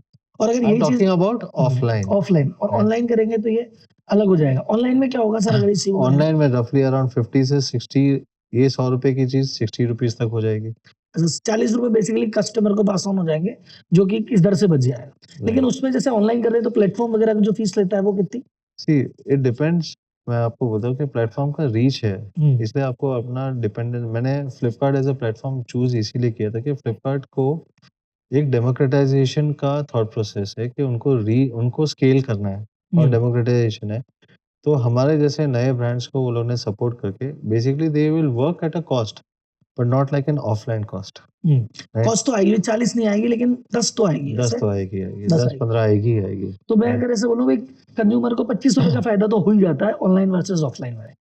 यस डेफिनेटली उतना इतना हो तो हो जाता है, जाता है। 20 से 25% तो प्योरली बेनिफिट आ ही जाता है। सर एक जो चीज थी, जैसे फॉर एग्जाम्पल मैंने एक वीडियो देखा था, मैं भी आपको दिखाऊंगा इसके बाद, कि वो उसमें एक बंदा बता आईफोन लेके से पूछ रहा था भाई क्या लगता है आपको इसकी क्या कॉस्ट है मैन्युफैक्चरिंग, फिर लोग अलग अलग कह रहे हैं, फिर फाइनली कहता है इसकी कॉस्ट है $10। तो मैंने असेंबलिंग की बात कर रहा था या कैसे बात कर रहा था? मैंने वो वीडियो देखा नहीं है, पर अगर वो $10 बोल रहा है तो डेफिनेटली असेंबली कॉस्ट असेंबली की कॉस्ट है कि भाई पार्ट्स जो आएंगे वो पार्ट्स अलग हैं, 10 रुपए असेंबलिंग की वो कॉस्ट है। असेंबली कॉस्ट होगी, क्योंकि वो इंडिया में हो सकता है कि वो असेंबली कॉस्ट उसको पता चला होगा तो उसने असेंबली कॉस्ट बताई होगी, और उसमें भी असेंबली कॉस्ट में कंपोनेंट्स अलग से आते हैं। It is just purely man power cost होगा। अच्छा जो $10 मैन पावर की कॉस्ट मैन है। पावर कॉस्ट होगा। सर फ्लैश सेल वाली जो स्ट्रेटेजी है ये रियल में वर्क करती है या हाइप क्रिएट होता है, लॉन्ग टर्म के लिए ठीक है क्या? ऑनेस्टली स्पीकिंग ये फ्लैश सेल एक स्ट्रैटेजी नहीं है। अगर आपका प्रोडक्ट अच्छा है, अगर बिक गया तो कंपटीशन वो गिमिक बोलता है, रिव्यूअर्स जिसने रिव्यू नहीं किया है वो गिमिक बोलते हैं, जो कंज्यूमर्स के पास फोन पहुंच गया तो वो अच्छा बोलते हैं। तो डिपेंड्स, मेरे लिए at the end of the day कोई भी मार्केटिंग इंडिया में वर्क नहीं करती है except consumers having the phone in their hands. यही रियल मार्केटिंग है। मैंने फर्स्ट डे फोन लॉन्च किया था 4999 में, 4G फोन लॉन्च किया था। सब लोगों ने बोला था वो फ्रॉड है, पॉसिबल ही नहीं है, क्योंकि किसी के फोन 10,000 के नीचे थे ही नहीं, 8,000 के नीचे थे ही नहीं। अगर मैंने 5,000 रुपये लॉन्च किया था, ये बोले ये फ्रॉड है, ये डिलीवर ही नहीं करेगा। आई थिंक कम से कम लाख रेटिंग्स थी उसके ऊपर, and people were happy with the phone. No doubt वो बोलना बंद हो गया, पर पीपल स्पीक, क्योंकि उनके पास कुछ है नहीं तो बोलते हैं, because they have never seen this type of things. मेरा हमेशा एक आदत है कि मैं इंडस्ट्री में डिस्ट्रप्शन लाने की कोशिश करता हूँ, अलग करने की कोशिश करता हूँ। 100 में से 10 में हो सकता है मैं फेल हूँ या 90 में फेल हूँ, पर 10 में मैं करता हूँ। मैं डिस्ट्रप्शन लाने की कोशिश करता हूँ, कुछ अलग करने की कोशिश करता हूँ जो यूजर के बेनिफिट के लिए हो सके। बट फ्लैश सेल एक स्ट्रैटेजी नहीं है। बहुत बार फ्लैश सेल एक रियल भी होता है और बहुत बार किसी के लिए गिमिक भी होता है। It depends क्योंकि जैसे perception. जो कई बार होता है ना कि अरे यार जिसकी फोन लॉन्च हुआ ये तो इसका 10,000 फोन थे, ये तो 3 मिनट में बिक गए। तो ये 3 मिनट में बिक गए, ये हाइप बनाने के लिए कि देखो क्या मस्त फोन है, इतना बिक गया, अरे सोल्ड आउट है, अवेलेबल ही नहीं है, ये है या वास्तव में बिक जाता है वो? नहीं, वास्तव में भी बिकता है and is a reality also. ऐसा नहीं है कि नहीं, क्योंकि मैं तो 2015 से देख रहा हूँ, ये रियलिटी भी है। It is not fake. और जब कभी कभी ये जो ऐसे वो आता है कि ऑफर निकल के आता है कि भाई ये आज फोन ब्लैक फ्राइडे सेल है या फिर बिग बिलियन डे सेल है, इसमें इतने रुपए फॉर्म मिलेगा, और हमको अनबिलीवेबल सा लगता है, तो वो उस दिन की हाइप बनाने के लिए भाई वो फोन सस्ते में बिक रहा है, ये श्योर है, 1 लाख ऑर्डर भी आ गए, लेकिन उसमें वो उस दिन मार्जिन बनता है या फिर ये मार्केट शेयर के लिए, हाइप के लिए कॉस्ट टू कॉस्ट निकाल देते हैं या लॉस में निकाल देते हैं? सर इसमें डिपेंड्स, क्योंकि आपको अट्रैक्ट करना है कंज्यूमर्स को, ज़्यादा ट्रैफिक लाना है, तो आप मनी पूल को कैसे डिवाइड करते हो, बजट्स उसके ऊपर डिपेंडेंट है। आपके पास 100 रुपए है जो आपको एड में स्पेंड करना है, या 100 रुपए है जो आपको कंज्यूमर डिस्काउंट में डालना है। Now that is up to you. है तो वही 100 रुपए आपके पास। So lot of people think कि हम लोग कंज्यूमर को डिस्काउंट देते हैं to bring more consumers to our platform, क्योंकि कंज्यूमर आएगा तो एक प्रोडक्ट लेगा तो दूसरा प्रोडक्ट भी लेगा, क्रॉस सेलिंग भी होगी। So I would say it is reality, पर इसमें ऐसा नहीं है। I would not say about the unit economics of the platform. मैं प्लेटफॉर्म साइड पे नहीं, तो मैं यूनिट इकोनॉमिक्स नहीं बोलूँगा, पर मैंने सेल होते हुए देखा है और वो रियल है। That's what I can definitely से। सर कोई एक फोन है, फोन जैसे मान लो एक कंपनी है, उसने अपने फोन 3 जगह बेच रही है, सेम फोन है, उसने कहा कि यार ये मेरे आप रिटेलर से ले लो जो डिस्ट्रीब्यूटर है मेरा, वर्सेस एक मेरी खुद की शॉप से ले लो, वर्सेस एक मेरी वेबसाइट से ले लो या एक फ्लिपकार्ट से ले लो, चारों में प्राइस डिफरेंट रहता है या सेम ही रहता है? अगर मैं आपको जनरली बात करूँ तो यही प्रॉब्लम की वजह से ब्रांड ने मल्टीपल ब्रांड्स क्रिएट कर दिए, ओके। राइट? क्योंकि उनको अलग-अलग प्राइसिंग चाहिए थी। पर अगर हर चैनल पे अलग प्राइसिंग करते थे तो कंज्यूमर्स कंप्लेन कर रहे थे या चैनल कंप्लेन कर रहे थे। तो उन्होंने 3 चैनल्स के लिए एक अलग-अलग ब्रांड्स बना दिए। ठीक है, ऑनलाइन बिक रहा है, इसकी प्राइस ये, चीज वही है, ये खुद के पास बेचेंगे तो ये बेच देंगे और अमेजन पे ये चल जाएगा और ऑफलाइन में ये चल जाएगा। ठीक है सर, रिटेलर का मार्जिन ये जो आपने 40% ओवरऑल बताया, इसमें अगर मैं टुकड़ों में करूं, जो दुकान पे बैठा है उसका मार्जिन कितना, उसके पीछे वाले इसके अंदर डिस्ट्रीब्यूटर हम का लोग कितना? मैं 2 बोलता हूँ इसमें मैं एक एनआर बोलता हूँ। एनआर मतलब नेट रिटेन मार्जिन और एक purely on bill margin. Retailers को नॉर्मली 8 से 10% मार्जिन ऑन बिल मिलते हैं, पर जो कंज्यूमर्स को वो लोग भी डिस्काउंट देते हैं या कुछ फ्रीबीज देते हैं, उसके बाद में net retain they would also be making around 4 to 5% retailers on an average, जो उनका हक भी बनता है। पर बेसिकली उनके लिए मल्टीपल स्कीम्स होती है, ईयरली टाई अप स्कीम्स होती है, फॉरेन ट्रिप्स होती है, उनके man power cost brand support कर देता है। जैसे अगर आप उनकी दुकान में जाओगे तो 5-5 मैन पावर ब्रांड ने एक ही ब्रांड ने दे के रखा हुआ है, दूसरे ब्रांड ने 5 दे के रखा हुआ है, तो उनका मैन पावर कॉस्ट कम हो जाता है। कभी उनके बोर्ड्स का कॉस्ट ब्रांड दे देती है या मेरा बोर्ड लगा तो उसका दे देती है। सो रिटेलर्स के लिए ये सारे एक एडिशनल इनकम हो जाती है और या तो कॉस्ट सेविंग आप समझ लीजिए हो जाती है। That's how it is. Sir अभी जो ब्रांड में जैसे एक नॉर्मल रिटेलर है, दुनिया भर के डिस्काउंट ऑनलाइन पे मिल रहे हैं, तो ऐसे टाइम पे एक जो ऑफलाइन रिटेलर है वो प्रॉफिटेबल रहता है क्या, उसका माल बिकता है क्या? सी इसलिए तो मैंने आपको वापस वही जा रहा हूँ कि इसलिए उन्होंने प्रोडक्ट ही अलग कर दिया है। अच्छा, राइट। कि वो चीज नहीं मिलेगी, ये चीज तो यही मिलेगी, तो बेचारा हाँ। कमा ही लेता है, क्योंकि सेम चीज ऑनलाइन मिलेगी तो वो नहीं कमा पाता। क्योंकि वो कई बार कहते हैं ना, मेरे दुकानदारों का नॉर्मल रहता है कि वो ग्राहक आके सीधा फोन दिखाता है, सर ये वाला फोन आप इतने का दिखा रहे हो, ये तो इतने में मिल रहा है, ऑनलाइन में तो तो इतने या का तो इस भाव में दे रहे हो तो बताओ, नहीं तो मैं ऑर्डर कर लूँ। तो रिटेलर के पास इसमें 2 ही ऑप्शन होता है कि ऑनलाइन में आपको सर्विस नहीं मिलेगी। तो sometimes when you can not compete, the only thing is to confuse। ये इंडिया का सबसे अच्छी चीज है कि जब भी आप किसी को compete नहीं कर पाओगे, सामने वाले को confuse कर दो। That is the best strategy any competitor will use। If you can't compete, confuse them। Right? So वो confuse कर देगा। That's how I think that's how this industry works, right? सब ब्रांड के पॉइंट ऑफ व्यू से वो online माल बेचे offline माल बेचे, उसके लिए ज्यादा प्रॉफिटेबल या लॉन्ग टर्म में ज्यादा अच्छा क्या है ब्रांड के पॉइंट ऑफ व्यू से?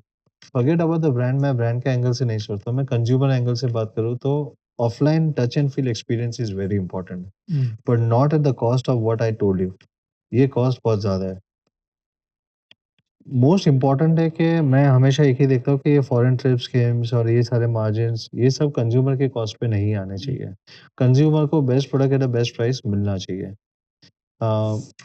But at the same time consumer को टच एंड फील एक्सपीरियंस बहुत इंपॉर्टेंट हो जाता है। इसलिए I like sometimes iPhone strategy कि वो अपने स्टोर से ही ज़्यादा माल बेचते हैं, क्योंकि उनको पता है कि उनको प्राइस और वो सारे एक्सपीरियंस भी कंट्रोल करना है, तो कैसे कंट्रोल करना है। ऐसा आपने कंज्यूमर साइकोलॉजी का समझते हैं पिछले 20 साल से, पहले जो मिलेनियल फोन खरीदता था और अब जेनजी फोन खरीदता है, उनकी हैबिट में या माइंडसेट में या परसेप्शन में कुछ चेंज है? जी डेफिनेटली है कि आज के दिन में जो जेनजी है डेफिनेटली दे और also brand conscious, but I would say they are more value conscious. मतलब उनको पता है कि उनकी नीड क्या है और उनको पता है उनको क्या खरीदना है, so they are very clear on their thought process. मैं वो ब्रांड्स के बारे में बात नहीं करूँगा कि कौन से ब्रांड खरीदेंगे, पर they are very clear on what they want. Brand है तो ब्रांड लेंगे, या तो उनको एक यूटिलिटी चाहिए तो यूटिलिटी लेंगे, but they are very clear on it. मेरी जनरेशन में हम लोग कंफ्यूज रहते थे कि मुझे इसको दिखाना है या मुझे खुद यूज़ करना है। आज के दिन में मैंने जनरेशन से जो नए जेनज़ी है, उनसे अगर मैं कभी भी बात करता हूँ तो they are very clear on one thing, या तो मुझे फ़ोन लेना है तो यही लेना है, या तो मुझे यूटिलिटी के लिए ही लेना है। They are not confused. They are very clear on what they want from their life. और एक और चीज है, मुझे तो ऐसा लगा, मुझे पता नहीं, I may be right on just feeling basis पे है, कोई डेटा नहीं है इसके पीछे, कि पहले वाले को ब्रांड का ज्यादा क्रेज था कि अब ब्रांड मिले ब्रांड मिले। अब ये तो इतने ब्रांड के बीच में सुबह शाम रहता है कि ब्रांड की वैल्यू खत्म सी हो गई है। भी पहले जैसे था ना मान ले कि स्टारबक्स में चाय पीना, चाय कॉफी मिल गई तो यार बड़े स्टारबक्स में कॉफी पी रहे हैं, या हमने यार मैकडी में बर्गर खाया, वो अपने लिए बड़ी बात थी मिलेनियल्स के लिए। जेंजी के लिए तो बोले यार ठीक है ना, स्टारबक्स में आप पी ली नहीं पी तो ये नया ब्रांड है, कौन है ब्लू टोकी, चल इसको ट्राई करते हैं, ये कौन सा नया ब्रांड है, चल इसको ट्राई करते हैं। वो कंपल्सन नहीं है कि मैं स्टारबक्स ही जाऊंगा। मुझे ऐसा लगता है वो ट्राई करने के उसमें आ गया, वो ब्रांड I've के seen फटीग में नहीं है। I've seen that कि they prefer more raw brands. Raw brands मतलब जो उनसे ज्यादा कोरिलेट हो सके। जैसे क्लोथिंग में मैंने उनसे मुंह से कभी भी बड़े ब्रांड्स नहीं सुने हैं, पर ऐसे लोकल ब्रांड्स सुने हैं जिनसे वो लोग कोरिलेट कर सकते हैं without naming them, but there are lot of brands which are startups in India, उनका वो लोग ज्यादा प्रेफर करेंगे rather than going for some bigger brands. So I have seen that they prefer more raw, original, closer to them, more real in life. एक चीज और है, वो मीटू ब्रांड और नहीं लेते। जैसे अभी मैंने देखा कि वो, मैं शांतनु का कोई बात सुन रहा था, वो भी जैसे मैं जेंजी कह रहा मैं जिलेट से ब्रश वो नहीं करूंगा शेव। बोले क्यों? दादाजी भी जिलेट करते थे, पापा भी जिलेट करते थे, तो पापा का ब्रांड मैं थोड़ी करूंगा, तो मेरे को कुछ मेरा वाला नया ब्रांड चाहिए, तो वो जो पापा वाला ब्रांड है वो नहीं लेना, तो अलग ब्रांड पे आ रहे हैं। ये नई चीज मैंने जेंजी में और देखी है। See, it all depends. I would still say कि मैंने उतना माइक्रो अप्रोच नहीं देखा है, पर मैंने consumer as a bigger matrix on electronic side पे देखा है, क्लोथिंग साइड पे देखा हुआ है। This people are, younger generation are raw, real, which is what I can definitely say कि वो रॉ है, मतलब basically they do not believe in any gimmicky. अगर आप गलत हो तो आप एक्सेप्ट करो, आगे बढ़ो, मतलब do not try to be perfect if you are not perfect. Point number 1, आप रियल हो कि आप जो हो आप मुंह पे हो, and they would always believe that authenticity around it. कुछ फ्यूचर पे बात करते हैं। जैसे बात अभी चलती है कि आजकल वियरेबल स्मार्टफोन आ गए, भाई मेटा का ग्लास आ गया कि इसी से कॉल कर लिया, इसी से उठा लिया, आगे जाके ये भी और डेवलप होगा, स्मार्ट वॉच आ रही है, सब कुछ ट्रैक कर रही है, तो ये इनका ट्रेंड बढ़ेगा धीरे धीरे। तो क्या ये स्मार्टफोन के यूज को कम कर देगा, रिप्लेस करेगा, ऐसा कुछ लगता है? मेटा ने कुछ ये प्रोजेक्ट शेल्फ कर दिया है, कौन सा? मेटा ग्लासेस का, Okay. एआई ग्लासेस का, 1000 लोगों को निकाल दिया था बिकॉज अडॉप्शन उतना नहीं आया था। You have to understand one thing कि डिस्प्लेस को, ये एक फ़ोन का एक डिस्प्ले है, अब डिस्प्ले को आप कैसे यूज़ करते हो, आप फुल टाइम पहन के आप कैसे, कितना अब कन्वीनियंस है वर्सेस आप ये हमारा हमेशा एक डिबेट रहा है कि इकोसिस्टम प्रोडक्ट्स है, मतलब इकोसिस्टम का सेंटर कंट्रोलिंग इकोसिस्टम कौन रहेगा? स्मार्टफोन रहेगा कि आगे जाके रिंग होगा, वॉच होगा, या एआई ग्लासेस होगी, या क्या होगा? मैंने मोस्ट डेवलप कंट्रीज में भी देख लिया है कि एआई ग्लासेस रिप्लेस नहीं कर पाया है स्मार्टफोन्स को भी, बिकॉज वो कन्वीनियंट नहीं है। It has always remained as one of the tech gadget, but it has not been a utility gadget as of now. हो सकता है आगे जाके और एडवांस हो और डेवलप हो, पर कितना यूटिलिटी में आएगा आगे और कितना और कन्वीनियंट होगा यूजर के लिए, because technology is all about convenience to the user. Till date, आज तक का मैं बात कर रहा हूँ, तो people have still put smartphone as the centre of the ecosystem, और सेंटर इकोसिस्टम से आप सारे कनेक्टेड इकोसिस्टम से आप कनेक्ट करोगे। अगर आप कल उठ के एआई ग्लासेस भी लोगे तो उसको कनेक्ट आप इससे करोगे, स्मार्टफोन से। अगर until it is a wifi और ब्लूटूथ और वैसे,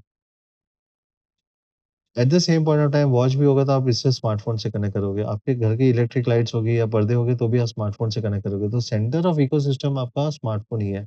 आज तक वो डिवाइस को कोई रिप्लेस नहीं कर पाया है, and I do not see for getting it replace for another 3-5 years. Smartphones में और ज्यादा स्मार्ट होते जाएंगे।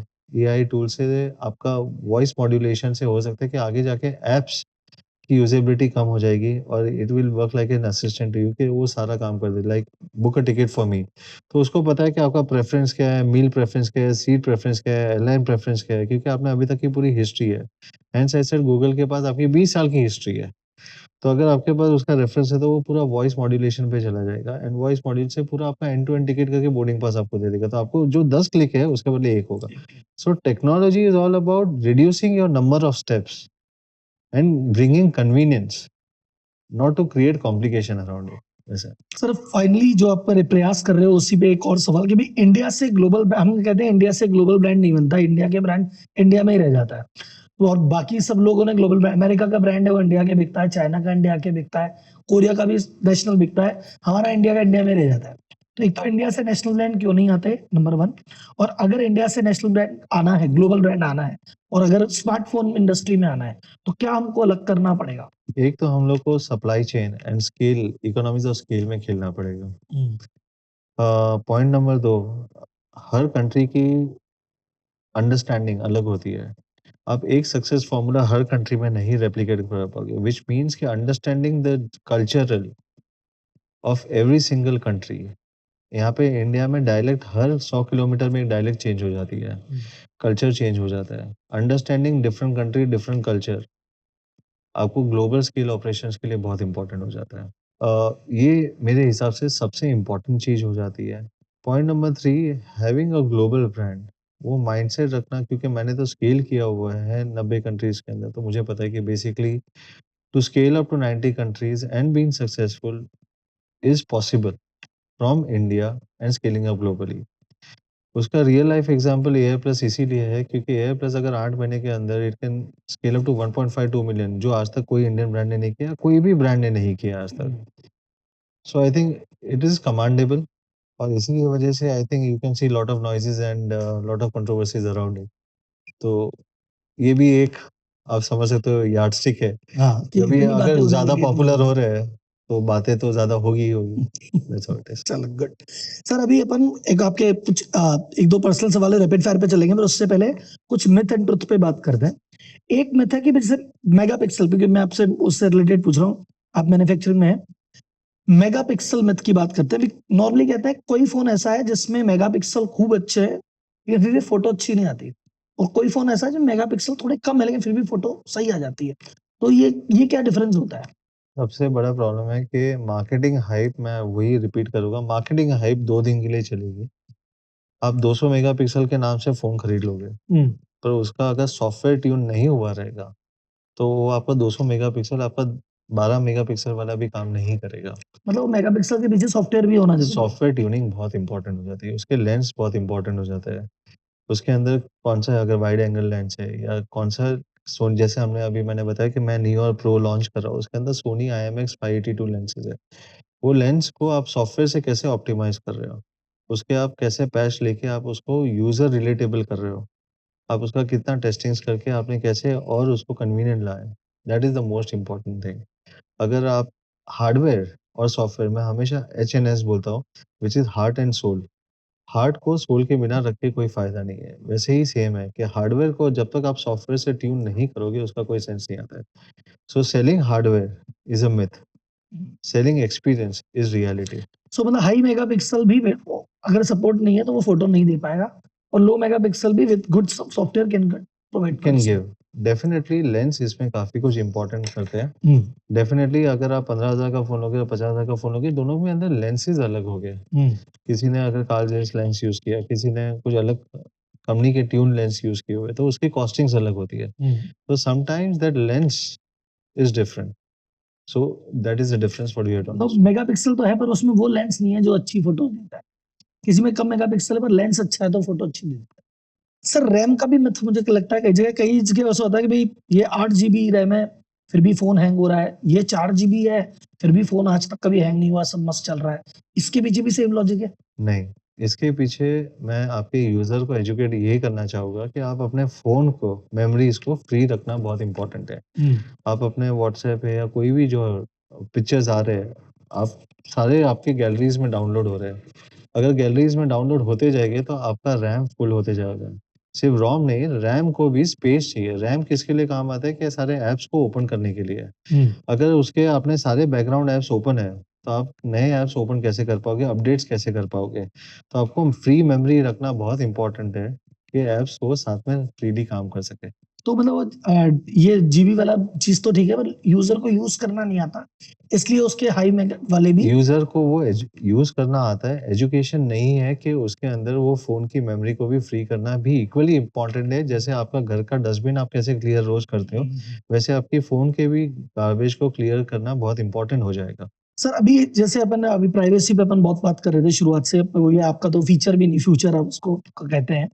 तो जैसे कहते हैं हम कोई भी ऐप डाउनलोड करते हैं, वो हमसे परमिशन लेता है कि भाई आपके फ़ोन की एक्सेस, कॉन्टैक्ट की एक्सेस, लोकेशन की एक्सेस, तो ये एक्सेस लेके कंपनी इसको कहाँ और कैसे यूज़ करती है। और जैसा आपने एकदम सही कहा कि इंडियन यूज़र को कोई फ़र्क नहीं पड़ता, बोले ऐप अच्छा है, फ्री है, तू ले जो मैं परमिशन लेनी है।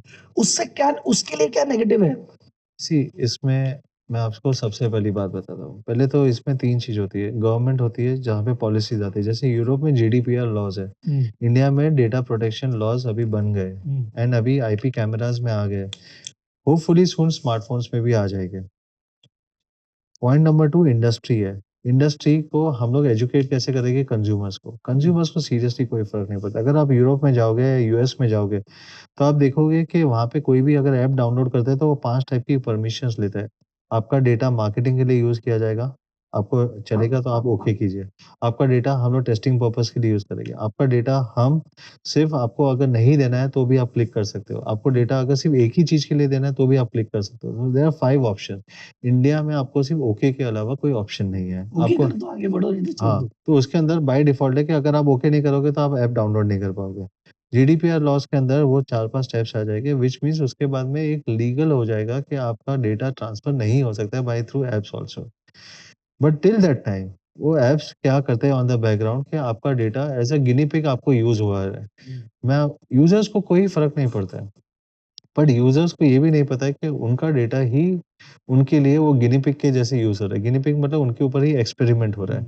एक्सपेरिमेंट ये हो रहा है कि वो यूज़र्स के डेटा को लेके हम लोग वो एक्सपेरिमेंट कर रहे हैं कि अगर मुझे अगर टारगेटिंग करना है, जैसे अगर आपने व्हाइट शर्ट पहना है, अगर आपने हम लोग बात भी कर रहे हैं व्हाइट शर्ट का, ऑटोमैटिकली आप व्हाइट शर्ट के सर्चेज़ में आना चालू हो जाएगा कि यहाँ पे आपको व्हाइट शर्ट आ रहा है। कौन सुनता है हमको, ये तो रियलिटी है ना। फ़ोन आपका सुनता है, पर वो हमने एक डैशबोर्ड भी बनाया जो नेक्स्ट पीवीसी डैशबोर्ड है, एक ट्रांसपेरेंसी एक फ़ीचर है, जिसके ऊपर हमने क्लियरली दिया हुआ है कि आपका फ़ोन में कौन-सा ऐप, कौन-सा डेटा कलेक्ट कर रहा है और वो आपके डैशबोर्ड पे ही आता है। व्हिच मीन्स कि अगर आपका कैमरा एक्सेस कर रहा है, आपका माइक्रोफ़ोन एक्सेस कर रहा है, आपका मैसेजेस एक्सेस कर रहा है, कॉल रिकॉर्ड एक्सेस कर रहा है, एटलीस्ट वो आपके डैशबोर्ड पे रहेगा। आपको पता रहेगा कि आप सेटिंग्स में जाके उसको बंद कर सकते हैं। द पॉइंट इज़ यूज़र्स को ये ट्रांसपेरेंसी भी कोई बताता नहीं है कि आपका ऐप जो बैकग्राउंड में चल रहा है, वो क्या-क्या डेटा ले रहा है और उसकी क्या ज़रूरत है। That is the question which I want to put to mind. अगर समझ लीजिए आपका कोई पर्टिकुलर शॉपिंग ऐप है, वो आपका गैलरी एक्सेस क्यों ले रहा है? Why does he need the gallery access? Why does he need your voice access? अब ये क्यों एक्सेस दे रहे हो? आप बंद कर सकते हो, इतना तो सेटिंग्स में जाके आप भी बंद कर सकते हो। सर्टेन ऐप्स है जो 1 महीने से आपने यूज़ नहीं किया है, उसको आप अनइंस्टॉल करो या तो आप उसका पूरा डेटा एक्सेस बंद कर दो। That is what we are bringing through transparency on our next PVC dashboard also. Sir एक लास्ट क्वेश्चन जो मिथ में है कि मैं नाम नहीं लेता ब्रांड का, लोग समझ जाएंगे कि ब्रांड जब नया मॉडल लॉन्च करता है तो पुराने वाले को स्लो कर देता है ताकि ये इस पे आदमी परेशान हो, नए पे शिफ्ट हो। मिथ और ट्रुथ? ये मिथ है। मिथ है, ऐसा आप नहीं है? आईफोन की बात कर रहे हो पर मैं definitely being may be in the industry मैं जो सच है मैं इतना बताऊंगा कि ये मिथ है। I don't think so any brand does that. इसके अंदर काफ़ी कुछ होता है कि बेसिकली सॉफ्टवेयर अपडेट्स आते हैं, नए ऐप्स आते हैं। अभी आपका फ़ोन जैसे मैंने बताया कोई यूज़र आईफ़ोन एक्स यूज़ कर रहा है। आईफ़ोन एक्स में वो जो चिपसेट है और जो नया लेटेस्ट ऐप है, वो कभी आप कर ही नहीं पाओगे। बहुत सारी चीज़ आपका पैच ही नहीं हो पाएगा, क्योंकि वो चिपसेट सपोर्ट नहीं कर पाएगा या तो वो पैचवेयर सपोर्ट नहीं कर पाएगा। तो वो सॉफ्टवेयर हो सकता है कि उसकी गैलरी भी फुल हो। While I am not aware कि ये होता है कि नहीं होता है, पर मेरे हिसाब से 90% ये मिथ है। ये पॉसिबल नहीं है because you are using the older version and apps रोज़ नए डेवलप हो रहे हैं और नए लेटेस्ट वर्ज़न पे डेवलप हो रहे हैं। आपकी जो ऐप की एक्सपेक्टेशन है to run is with the latest version, क्योंकि कोई भी ऐप डेवलपर है वो लेटेस्ट वर्ज़न पे ही ऐप डेवलप कर रहा है।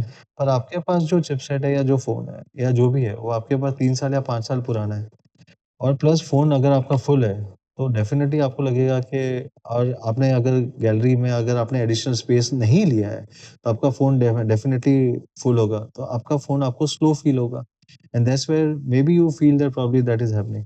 This is my understanding and purely when you said this, I believe brands will never do it, क्योंकि उसको भी अपनी क्रेडिबिलिटी उतनी ही इम्पोर्टेंट है। They will never do this type of things, but it is always dependent on hardware कि hardware भी उससे ज़्यादा अपडेट नहीं हो पाएगा। जैसे एक सर्टेन हार्डवेयर्स है, अगर मैं उसको एंड्रॉइड 16 में अपडेट करने की ट्राई करूँगा तो वो हो भी नहीं पाएगा। वो एंड्रॉइड 14 के बाद अपडेट ही नहीं हो पाएगा because that hardware will never support that. So there are certain things which is hardware linked, जरूरी नहीं कि वो सॉफ्टवेयर लिंक्ड ही होता है। और तो परसेप्शन है इस तरह का कि ऐसा होता है, बट जैसे टेक्निकली आप जानते हैं 90% पॉसिबिलिटी नहीं होता होगा। नहीं हो सकता ये।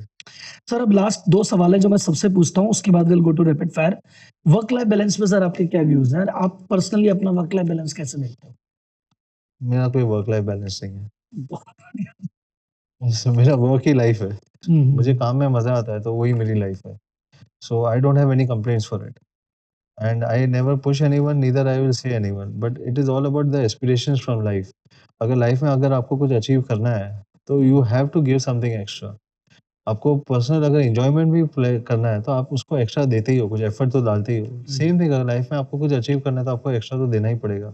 I never be a part of any debate कि वो 70 सही घंटा है होना कि चाहिए, गलत 60 घंटा ये मेरा पर्सनल चॉइस है कि if I want to do and achieve something I have to give that extra, and extra के लिए मुझे कंप्लेंट नहीं है, but I am happy for it. अगर मैं खुश हूँ कोई चीज़ करने में तो मुझे फिर वो बैलेंस की ज़रूरत ही नहीं है। That's all. तो सर ये मैं बता रहा हूँ, ये क्वेश्चन है जो मैं आपको उसकी थीम बता दूं।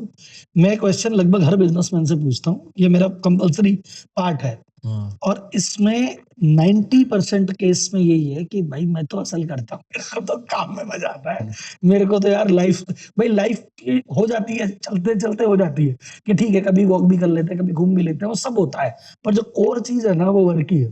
पर वर्क लाइफ बैलेंस में किसी ने कहा ना कि यार वर्क में कम करता हूँ, मैं लाइफ को ध्यान देता हूँ या बैलेंस करता हूँ, तो मुझे कोई ऐसा फाउंडर लेवल पे तो आदमी नहीं मिला, कोई अलग लेवल पे आदमी होता है मे बी फिर। Any entrepreneur has a 100 of hustling activities every day. सुबह वो जाता है कुछ अलग एजेंडा से, निकलता है कुछ अलग एजेंडा से। You being a founder, yeah, I'm sure you would be aware of it. So there are a lot of things which I think a founder has to be extremely careful about. Not only competition but your own things, कि जिसके लिए आपको भी ensure करना रहेगा कि आप minimise कैसे कर सकते हो रिस्क को, and I think for that you have to devote time. उसके अंदर बैलेंस नहीं हो पाएगा। Sir do you ever feel stressed, और अगर इफ यू फील स्ट्रेस, आपका स्ट्रेस बस्टर थिंग क्या है और आप दुनिया को कैसे सजेस्ट करोगे? मुझे स्ट्रेस फील नहीं होता है for the work. I have never feel stress. I only feel pity about people having perception being made listening to one side of story.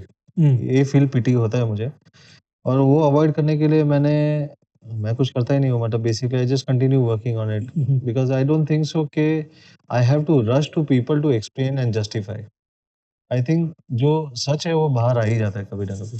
Sir आपकी advice for the young founders out there? The young founders, I think only one advice. I think this is the right time in India to do something. Globally, at this point of time, the countries are not in a good shape. It may be Europe or US. The entrepreneurial journey over there is not in a good shape. India is at a right state right now. I think India is a land of opportunity. और India में जो आज opportunity है, I think we should capitalise on it. So last section से rapid fire round है, one word या one sentence में answer दे सकते हैं। What is one thing that India should learn from China? Economies of scale. Smartphone खरीदते time Indian consumer को कौन सी 3 चीजें सबसे पहले देखनी चाहिए? Camera, service, battery life. एक एंटरप्रेन्योर जिससे आप बहुत ज्यादा इंस्पायर हैं? Steve Jobs. आपकी biggest purchase till date? It would be one of the technology product only, for sure. Book recommendation any? Sun Tzu की एक बुक है, art of war. that is the best book because it's the smallest book, but it's one of the best book which every person should read it. Your biggest achievement till date that you feel? Many achievements. Realme को मैंने number 2 पे लेके गया, world में 90 countries में scale किया। AI Plus brand को मैंने लॉन्च कर दिया against such a big competitive market. I think there are multiple achievements in my life and I'm proud of doing whatever I've done. Your next big goal? To make AI Plus globally, right, to scale from India. Experience of this podcast? I think you are doing a great work. Yeah. I have seen a few of your at least business speeches and everything, very motivational, and I think you should continue doing it because I think आपसे काफी young generation, नए entrepreneurs motivate होने चाहिए, and the only reason I am also here is because if I can contribute something to that, कि entrepreneur journey में किसी को भी अगर मैं कुछ भी advice दे सकूं, and if anybody needs it, more than happy to be a part of definitely it. इसमें तो कोई बात ही नहीं है। अब हम साल में मैंने कहा ना 1 लाख से ज्यादा बिजनेसमैन को हम ट्रेन करते हैं, तो जो ऑफलाइन इवेंट होते हैं कभी मैं आपको इनवाइट करूंगा to tell your story and how you are doing amazing things in India. 100%, anytime. Pleasure. Thank you very much.